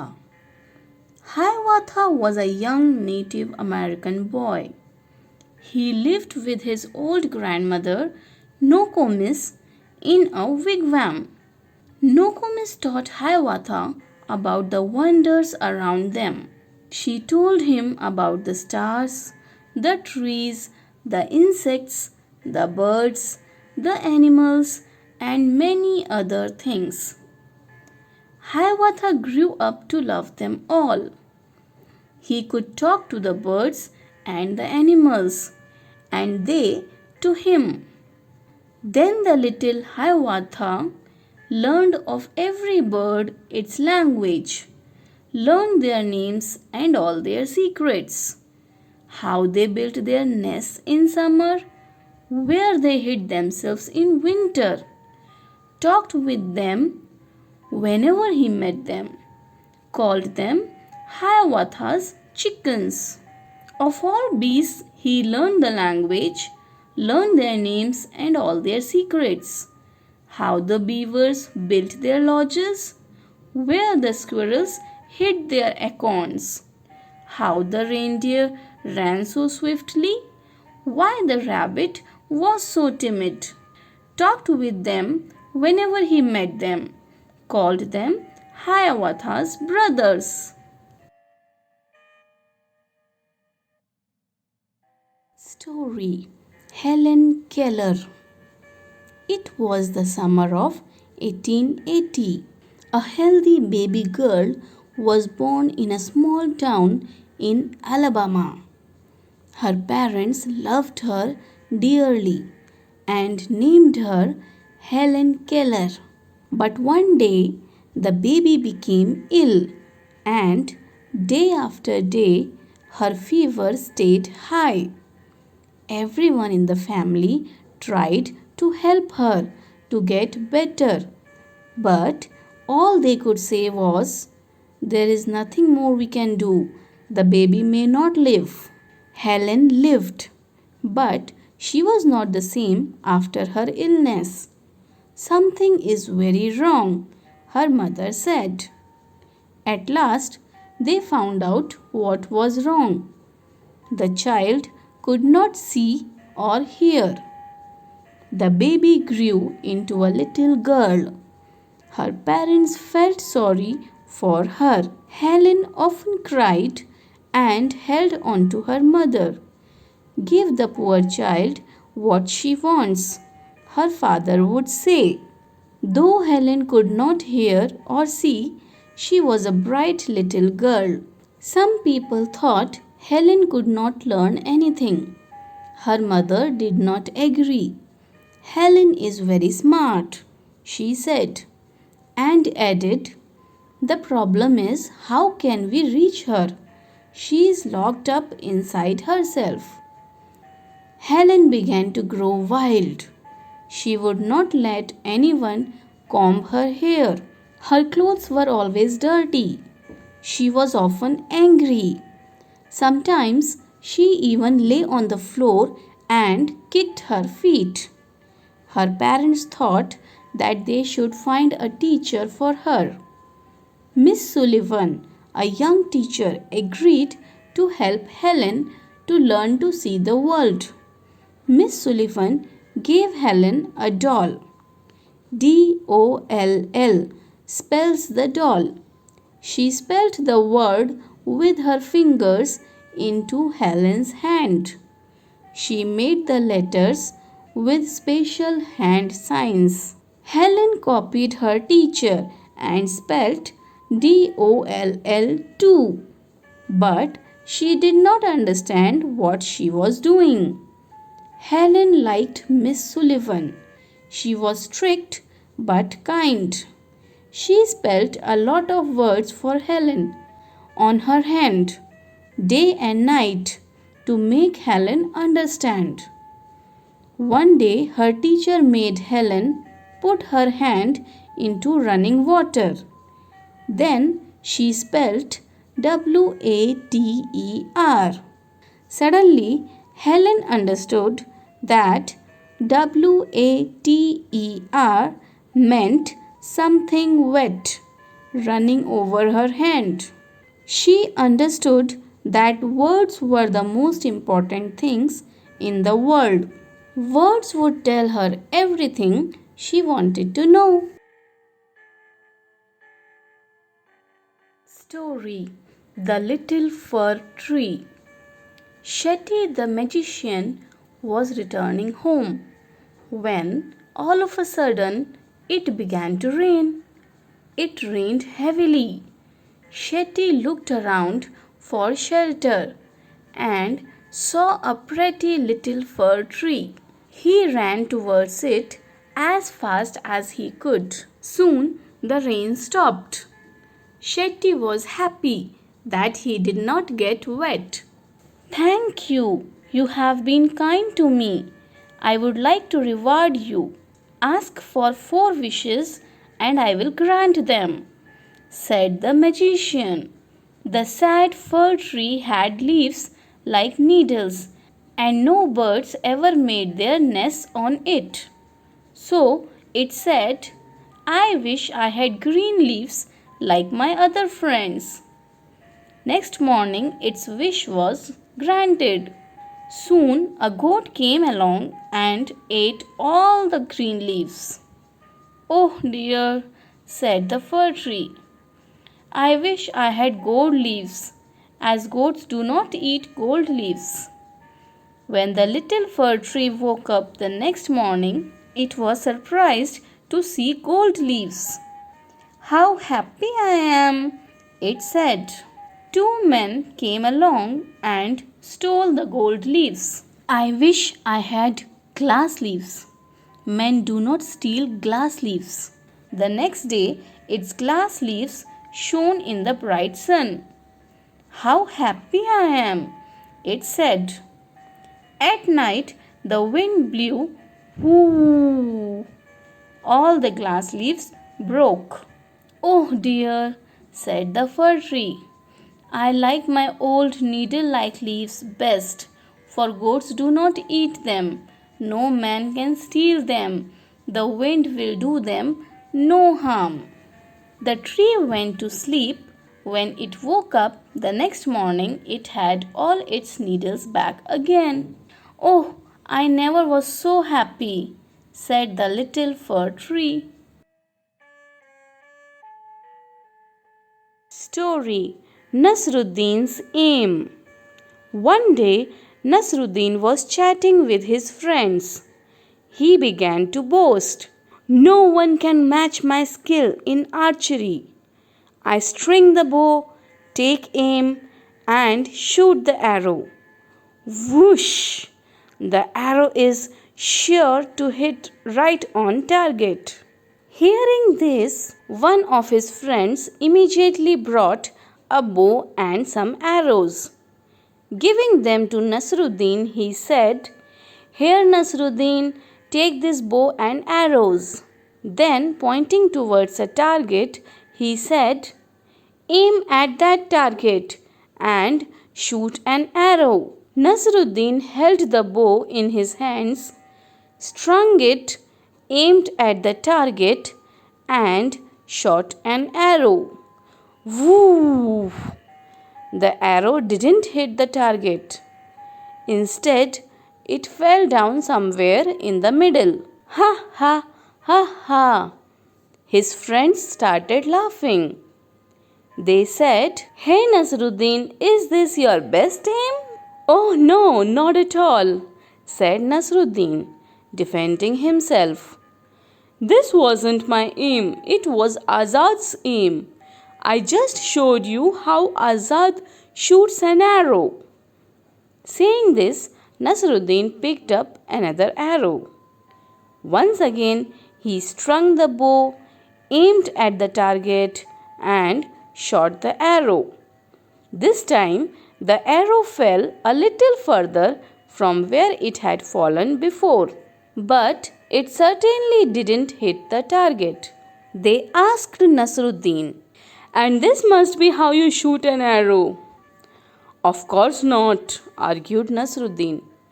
"Even this aim was not mine. It was the chief guard's aim." Now somebody remarked, "Well, now who's next on the list?" Hearing this, all the friends burst out laughing. Nasruddin didn't say a word. He quietly picked up one more arrow, and again. And this time, Nasruddin was really lucky. The arrow hit right on the target. Everybody stared at Nasruddin, their mouths agape in amazement. Before anyone could say anything, Nasruddin said triumphantly, "Did you see that? It was my aim." Story: Alice in Wonderland. One day, Alice was lying under a tree, listening to her sister reading a story. Suddenly, she saw a white rabbit scamper by. He had pink eyes and was wearing a blue coat.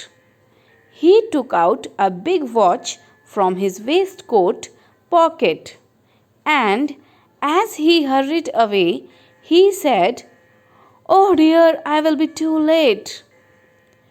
She thought there was something very different about this rabbit. It could talk, it wore a red waistcoat, and it carried a watch. Alice wondered, a talking rabbit? A rabbit who wears a waistcoat?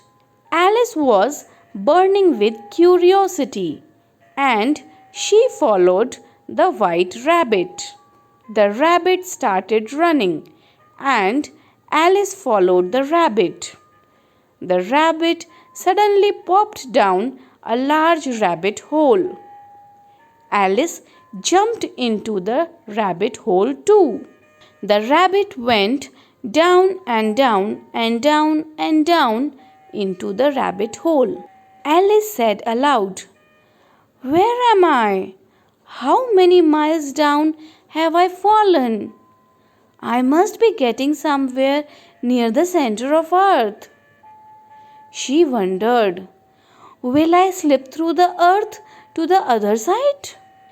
Thump! Alice landed on a pile of dry leaves.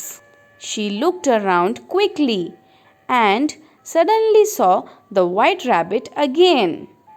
It disappeared, saying, "Oh, my ears and whiskers! How late it's getting!"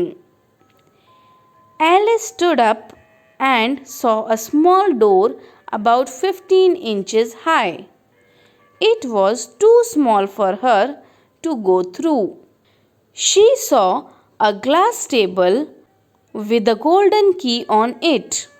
She tried the little golden key in the lock, and to her delight, it fitted.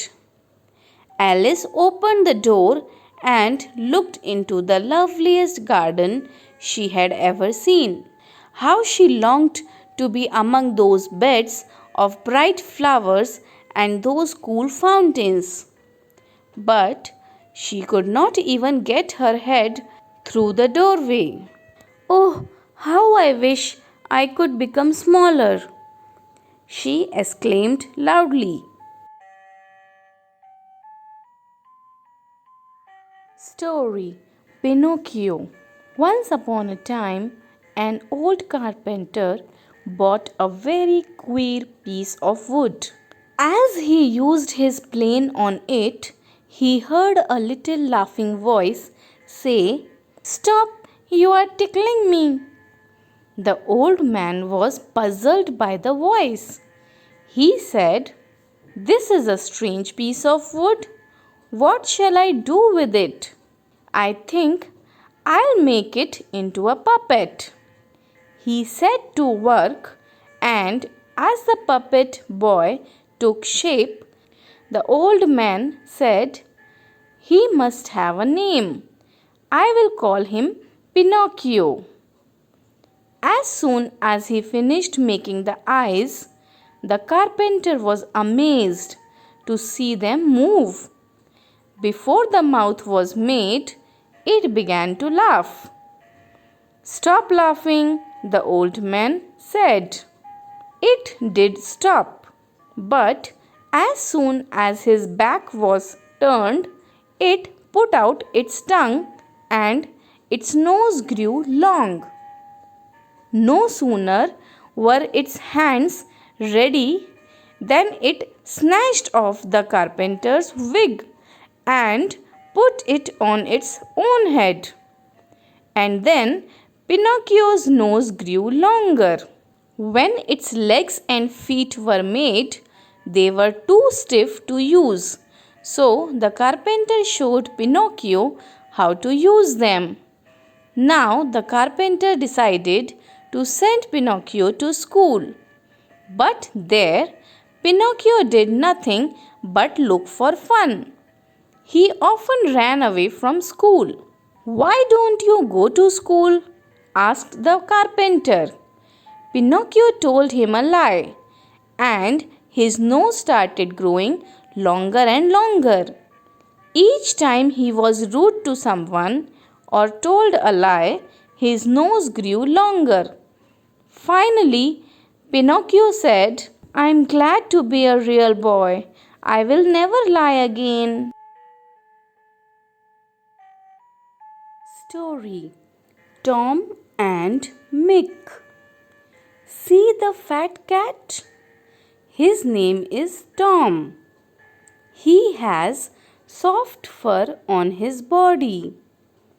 Tom says, "Meow, meow." This is Mick. He is a rat. He is not fat. He likes to eat cake.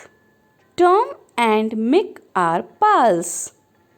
Tom lives in a hut. The hut is made of mud. It is by the sea. Mick lives in a hole. The hole is made of sand. It has no door. It is next to Tom's hut. It is a hot day. Tom and Mick go on the sand. They sit on a mat on the sand. They look at the blue sea. Tom has milk in a mug and he eats an egg. Mick has tea in a cup and he eats a bun with jam. Tom and Mick go for a walk. They see a boat by the sea. It is a black boat. They get into the boat. Mick rows the boat on the sea. Tom has a nap in the boat. Mick looks far and sees the big ship. He also sees a bird in the sky. "Look at Ted," says Mick. Ted is a pet pup. He is a very tiny pup. He says bow wow. Ted has a hat on his head. He has a big pink ball. He plays with the ball. He has fun on the sand by the sea. Here is Kusum. She is a small girl. She is with her father and mother. She has a doll in her hand. Kusum sees Ted with the ball. She likes the pink ball very much. So she takes the ball away from Ted. Now Ted is sad. See him sob. Tom and Mick run fast to help Ted. Tom runs after Kusum. Kusum puts the ball on the sand. She runs to her mother. Tom gives Ted the pink ball. Ted is full of joy. He gives Tom and Mick a hug. Now, Tom, Mick, and Ted are all good pals. Once, a cunning jackal jumped into a big tub of blue dye. I am your king, he said. All the animals, big and small, believed him and bowed before him. The clever jackal smiled. Now he was the most powerful animal in the forest. He was proud to be a king. Once the jackal woke up in the middle of the night. The jackals in the forest were howling at the full moon in the sky. The blue jackal forgot he was a king. He too began to howl. Ooh, ooh, he cried. The animals ran out to see. He is not a king, he is just a jackal, they shouted. They rushed to attack him. Stop, stop, I am sorry I tricked you. Please do not punish me, said the blue jackal. The animals forgave him, but only after he vowed never to bother anyone again. Story: Neha's alarm clock. Ring, ring, ring. Off goes the alarm clock at 6 in the morning. Neha makes a face and, covering her ears with a pillow, snuggles under the warm blanket. But she knows she has to get up. She mutters to herself, Neha, this alarm clock always rings at 6 and pulls me out of the bed. It's so unfair. Oh, how I would love to sleep a little longer in the morning. I wish this clock would forget its job sometimes. Something falls. Neha smiles. Neha. Oh, my clock has fallen. How happy I am. Tomorrow I can get up late. Next morning, there is no alarm. So Neha sleeps and sleeps. The small chirpy birds which come to the window sill every morning find Neha still sleeping. Birds, wake up dear, wake up fast. Neha gets up with a start. Neha, oh no, if it's not the alarm clock, it's these birds. Why don't they leave me alone? Even this wish of Neha's comes true. The next morning, there is not only no alarm clock, there are no birds either. But there is someone else who does not want her to miss the school bus. Can you guess who it is? The big bright sun. He fills Neha's room with a warm smile. Neha, oh my eyes! Now it's the sun waking me up. Why can't he let me be? Even this wish of Neha's comes true. Next morning, the sun is behind the clouds. So, Neha snores till she hears her mother's voice. Mother, wake up, sleepyhead. You will miss the bus. Neha, oh no. Why does mother have to wake me up? There is no escape now. Neha gets up and gets ready.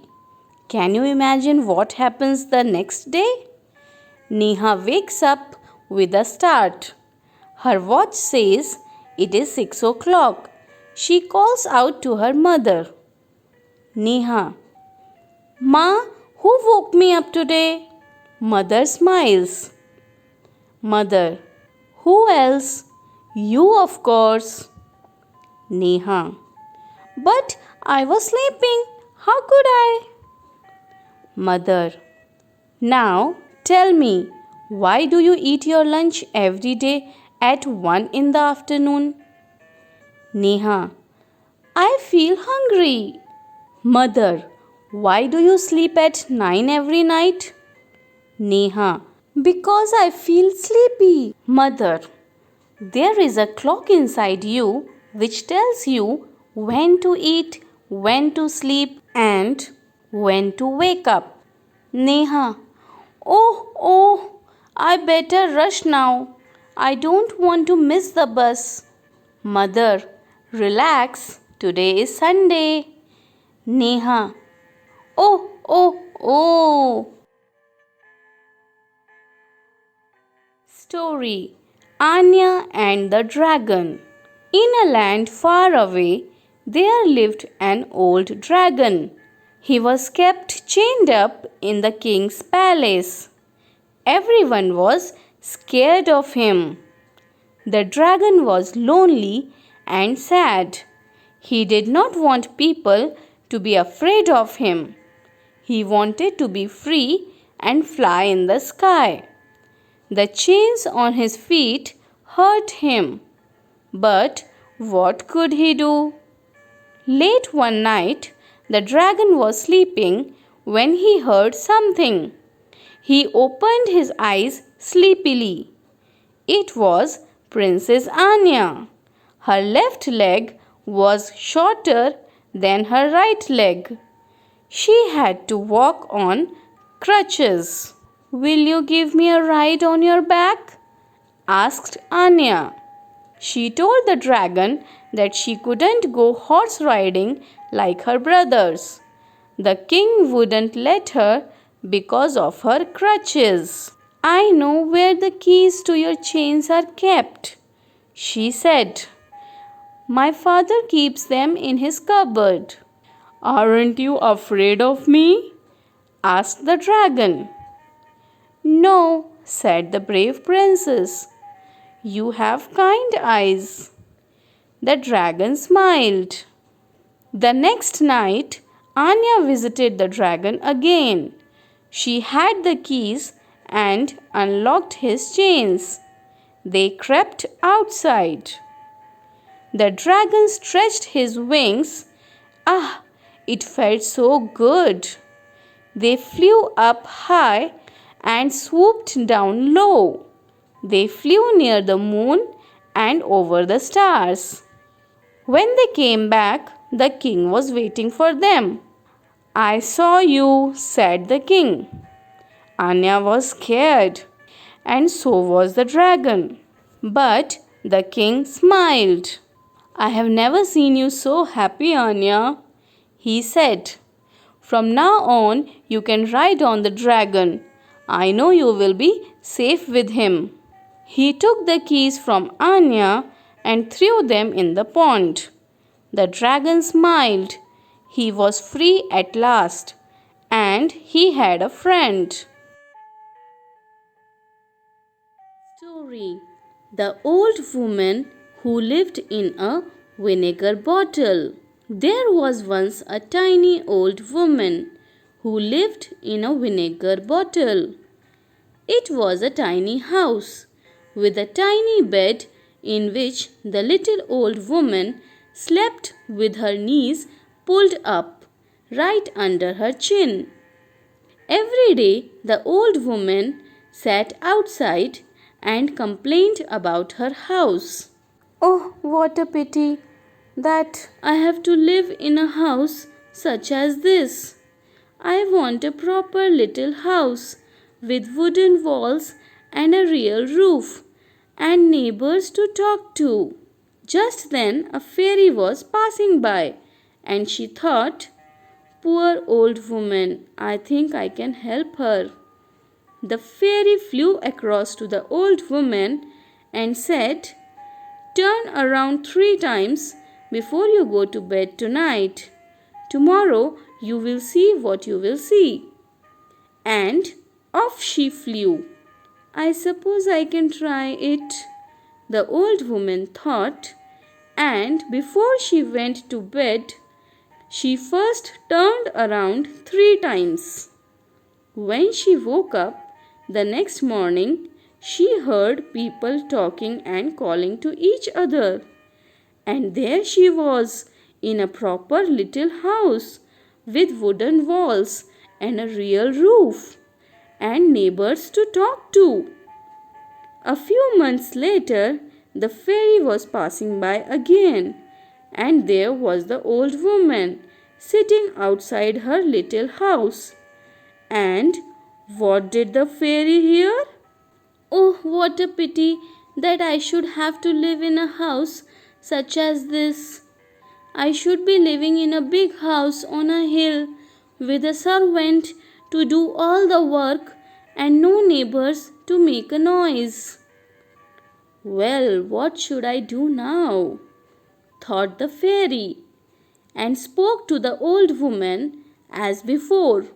When the old woman went to bed, she turned around 3 times and got into bed. The next morning, when she woke up, she was sure she would find herself in a house on a hill. But where was she? She was back in the vinegar bottle. But, she cried out when she saw the fairy watching her. And here you will stay, said the fairy. Happiness comes from the heart and not from the house.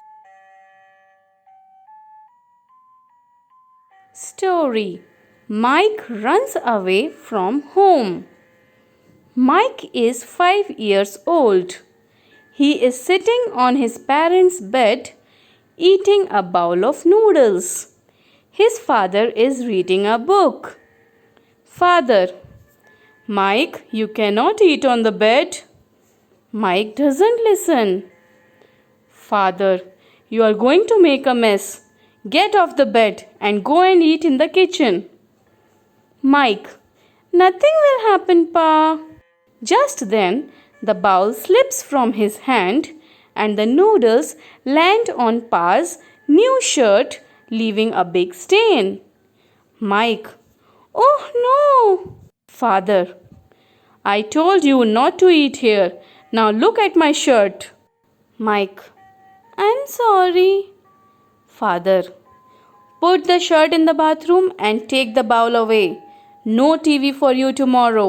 Mike gets up with a grumpy expression and takes the shirt to the bathroom. Mike: this is so unfair. I said I was sorry. I was just playing. Mike throws the shirt on the bathroom floor. Nobody cares about me. I'm going to run away from home. He leaves the bathroom, grabs the bowl, and goes to his bedroom. That's it. I'm going to pack whatever I need and leave now. He picks up his toothbrush and some books. I need a bag for my things. Mike picks up his toothbrush and books and goes to the sitting room where his grandma is reading. Grandma: why such a long face, Mike? What happened? Mike: can you please give me your bag? Grandma: why? You look upset. What happened? Mike. I spilled noodles on Pa's shirt, so I'm running away from home. Grandma laughs. Mike. Pa shouted at me, please give me your bag. Grandma gives him the bag. Grandma. Do you need help packing? Mike shakes his head and puts the toothbrush and books in the bag. Grandma. Is that all? Mike. Oh, I forgot my clothes. Mike runs back to his room. Mike opens his cupboard, takes out his favorite clothes, and returns to the sitting room. He tries to stuff them inside the bag, but can't. His sister comes in. Sister. What are you doing, Mike? Grandma. He is running away from home. His sister laughs. Sister. Here, take my school bag. Mike smiles a little and takes the bag. Noise. He runs back to his room. In the meantime, his parents come into the sitting room. Grandma points to the bag to show them what is happening. Mike returns with more toys and board games. Mother. I don't think all those things will fit in the bag, Mike. Mike tries to stuff it all in, but he can't. Father. Here, take my suitcase. Everyone is smiling now. Even Mike smiles as he takes everything and puts it inside Pa's big suitcase. Father. Ready to run away now? Mike. Oh no! Mother. What? Mike. I forgot to take my bicycle. Everyone bursts out laughing. It's clear that a bicycle won't fit into the suitcase. Mike. I think we should all have ice cream now. Sister. Why? Mike. I have decided to come back home. Everyone smiles. Father. We can all have ice cream if you promise to listen in future. You have been naughty and rude. Mike. I'm sorry, Pa. I really do not want to leave.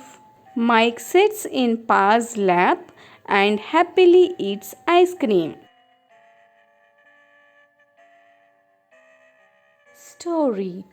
The trees that Grandma did not plant. Every summer, Reena and Rohit went to Grandma's house in the village. She lived on a farm close to the forest.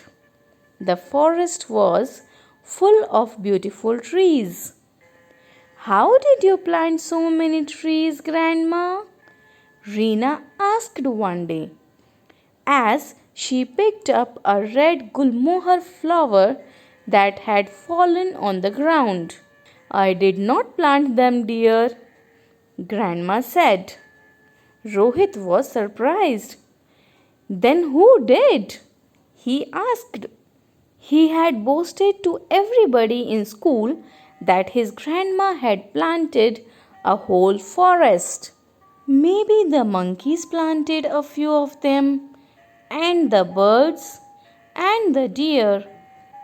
Why, maybe even the wind planted some, Grandma said. Reena and Rohit were surprised. They turned to look at Grandma's face to see if she was joking. She wasn't. She looked very serious. How did the monkeys learn about gardening? Asked Rohit. That made Grandma laugh. This is how trees grow. Some trees, like the mango, have their seeds hidden inside the fruit. Monkeys climb up into the mango trees and pick the mangoes. When they have eaten the fruit, they drop the seeds on the ground. Later, Maybe even years later, those seeds sprout and grow into trees. Oh, and the monkeys don't even know that they are gardeners, laughed Rohit. Do deer eat mangoes too? Asked Reena. Grandma looked doubtful. Maybe not. But some trees have seeds that have sharp little hooks. So, when deer or other animals walk in the grass, the seeds stick to their fur. As the animals move around the forest, the seeds fall off and start growing there. Okay, but what about the wind? How can the wind plant seeds? Asked Rohit, frowning. Reena jumped up, squealing. I know. She bent down and carefully picked a stalk with a fluffy ball of dandelion seeds. She blew hard on it till all the feathery seeds blew away. Grandma smiled happily. There, you just saw how the wind can carry seeds far away. Rohit looked dreamily into the forest and said, I wonder if elephants are gardeners too? Story: Wonderful Waste. Once, the Maharaja of Travancore ordered a grand dinner in his palace. In the afternoon, before the dinner, the Maharaja entered the kitchen to survey the dishes that had been prepared for the feast. What are you going to do with those vegetable scraps? He asked the cook, pointing to the basket of scraps near the cook. The cook replied, They are waste. We will throw them away. You cannot waste all these bits and pieces of vegetables. Find a way to use them, the Maharaja commanded sternly and walked away. The cook was in a fix and kept staring at the vegetable scraps for some time.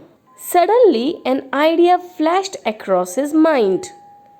He took all the vegetable bits, washed them, and cleaned them well. Then he cut them into long strips. He put them in a huge pot and placed it on the fire to cook. Next, he ground some fresh coconut, green chilies, and garlic together.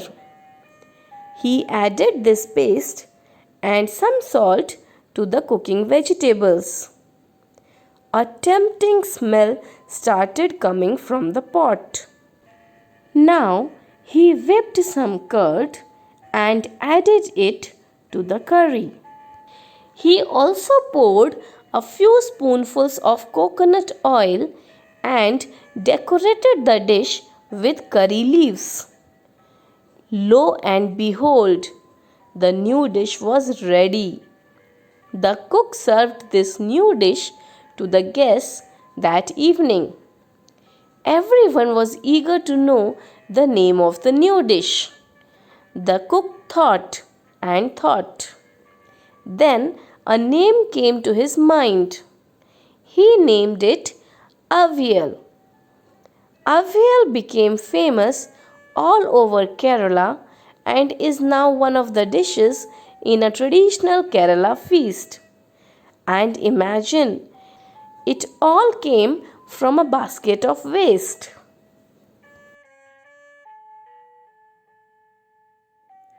A perfect beach hat.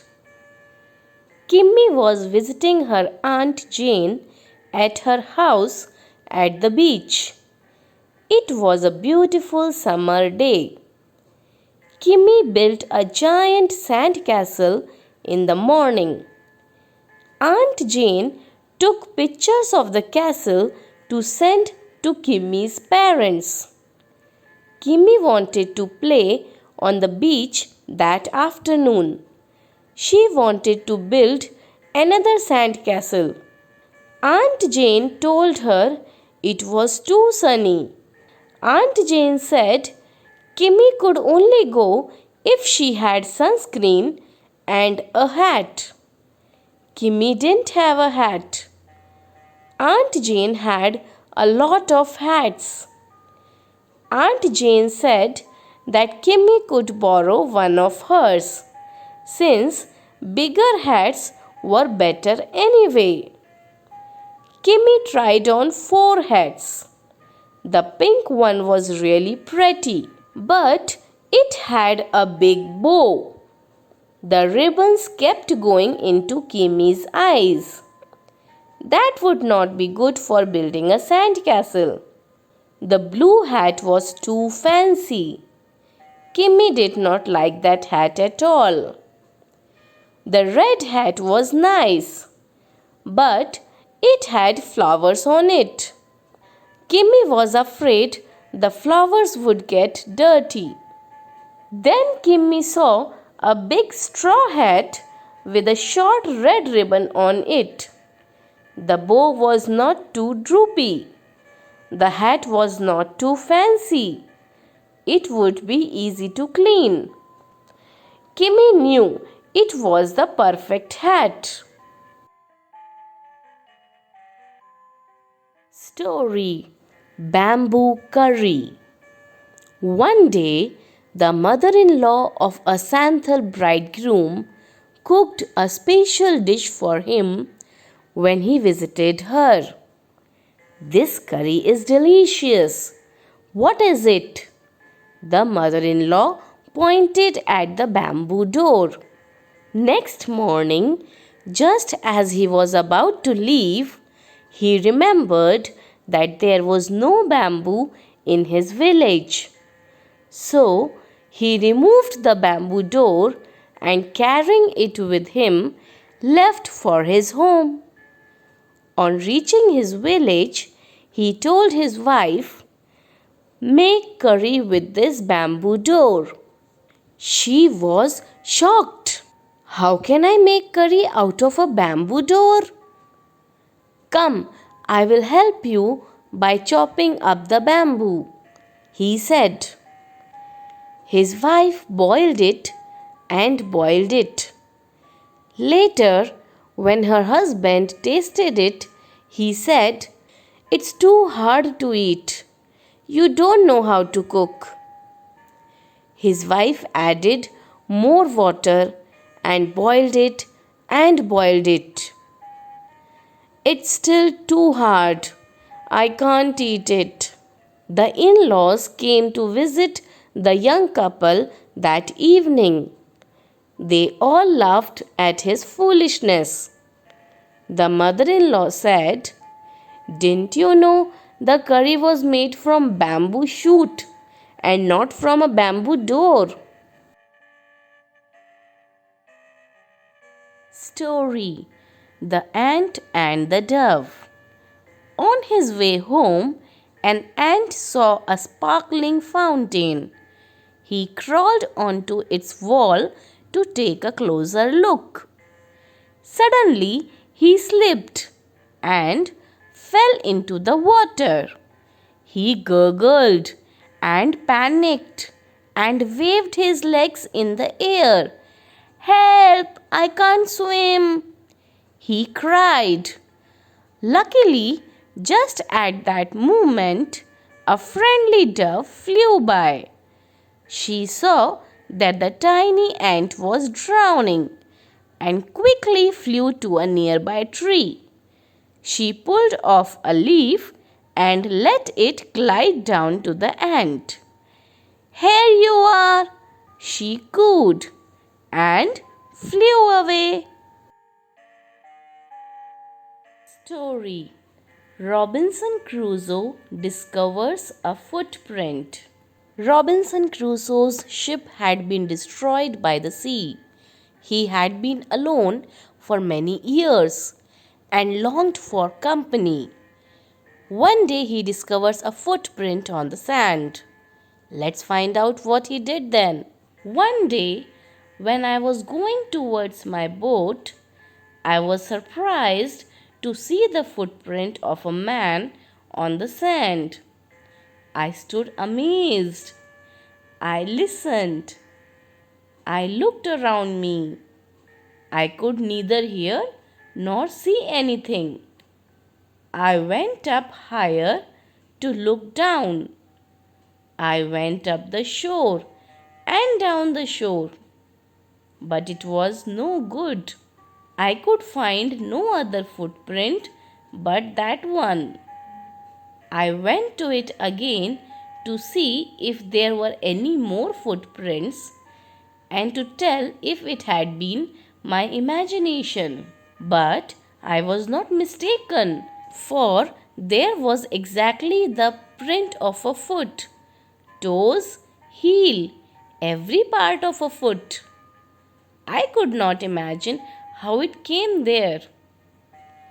I stayed a long time thinking, but became more and more confused.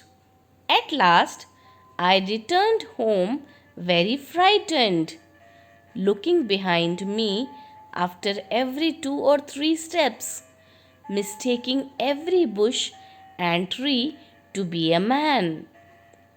When I came to my cave, which I called my castle, I ran inside it as if I was being chased. I do not remember whether I used the ladder or went in by the hole in the rock, which I called the door. I ran for cover faster than any animal could run. I did not sleep that night. The more I thought about what I had seen, the more afraid I became. I thought it could be one of the savages of the mainland who had wandered out to the sea in a small boat. Luckily, I was not on shore at that time. But what if he had seen my boat? If he had seen the boat, he would have realized that someone lived on the island and would soon return with others to kill and eat me.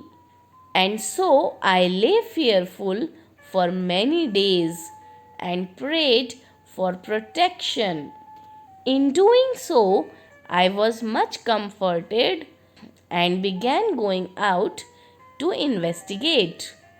But even now, as I went forward, I looked behind me frequently because I was still very frightened. However, as I went about for 2 or 3 days and saw nothing, I became a little bolder. I decided to go down to the shore again and examine the footprint once more. I decided to measure it with my own footmark. As I came closer to the footprint, I realized that it could not be my footprint because I had not come to this part of the beach since a long time. Secondly, as I placed my foot alongside that footprint, it seemed larger than my own. My fear returned. I went home again, believing that there was someone there. The island was inhabited. Story: Flying Together. Deep in a forest stood a very tall tree. Its leafy branches spread out like strong arms. This tree was the home of a flock of wild geese. They felt safe there. One of the geese was a wise old bird. He noticed a small creeper at the foot of the tree. He spoke to the other birds about it. "Do you see that creeper?" he said to them. Let us destroy it. Why must we destroy it?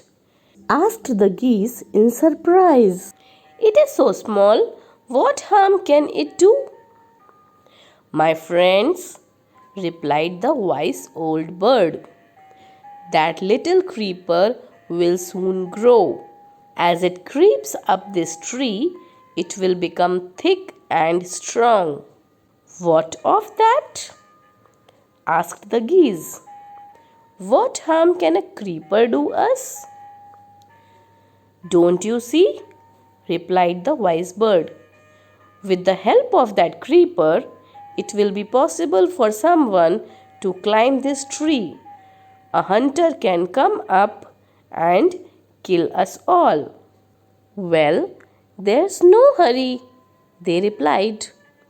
The creeper is very small. It would be a pity to destroy it now. Destroy the creeper while it is still young, the old bird advised. Now it is tender and you can cut it easily. Later, it will become hard and you will not be able to cut it. We'll see, answered the birds. But they did not destroy the creeper. They forgot the wise old bird's advice. As the creeper grew, it began winding its way up the tree. Stronger and stronger it became until it was as strong as a thick rope. One morning, when the geese had gone out in search of food, a hunter came to the forest. So, this is where the wild geese live, he said to himself. When they come back in the evening, I shall catch them. The hunter climbed up the tree with the help of the creeper. He got to the top and spread his net there. Then he climbed down and went away. In the evening, the geese returned home. They did not notice the net. As they flew into the tree, they were trapped. They struggled hard to get out, but could not. Help! Help! Cried the geese. We are caught in the hunter's net. Oh, what shall we do? Don't make a fuss now, said the wise old bird. Long ago I told you to destroy the creeper, but you did not. Now see what has happened. Tomorrow morning the hunter will come back and kill us all. We were foolish, wept the birds. We are very sorry. We did not listen to you. Please tell us what to do. Then listen carefully, replied the wise bird. When the hunter comes, you must all pretend to be dead. Just lie still. The hunter will not want dead birds. He will throw us to the ground.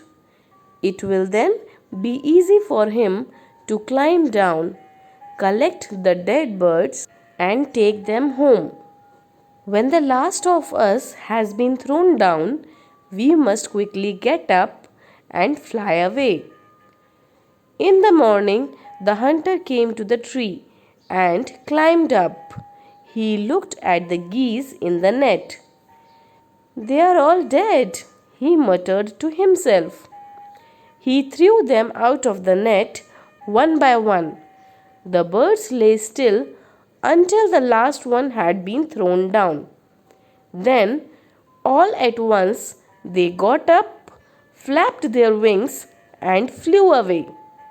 The hunter was taken by surprise. From the top of the tree, he watched all the geese fly away. Story: Gulliver's Travels. When a person tells the story of his life in his own words, it is called an autobiography. Gulliver, a sailor, was once caught in the land of giants. This is how he describes his experience. On the 16th of June 1730, we discovered land. Our captain sent a dozen men with vessels for water, if any could be found. When we came to land, we saw no river or spring, nor any inhabitants. I went on to explore. The country was barren and rocky.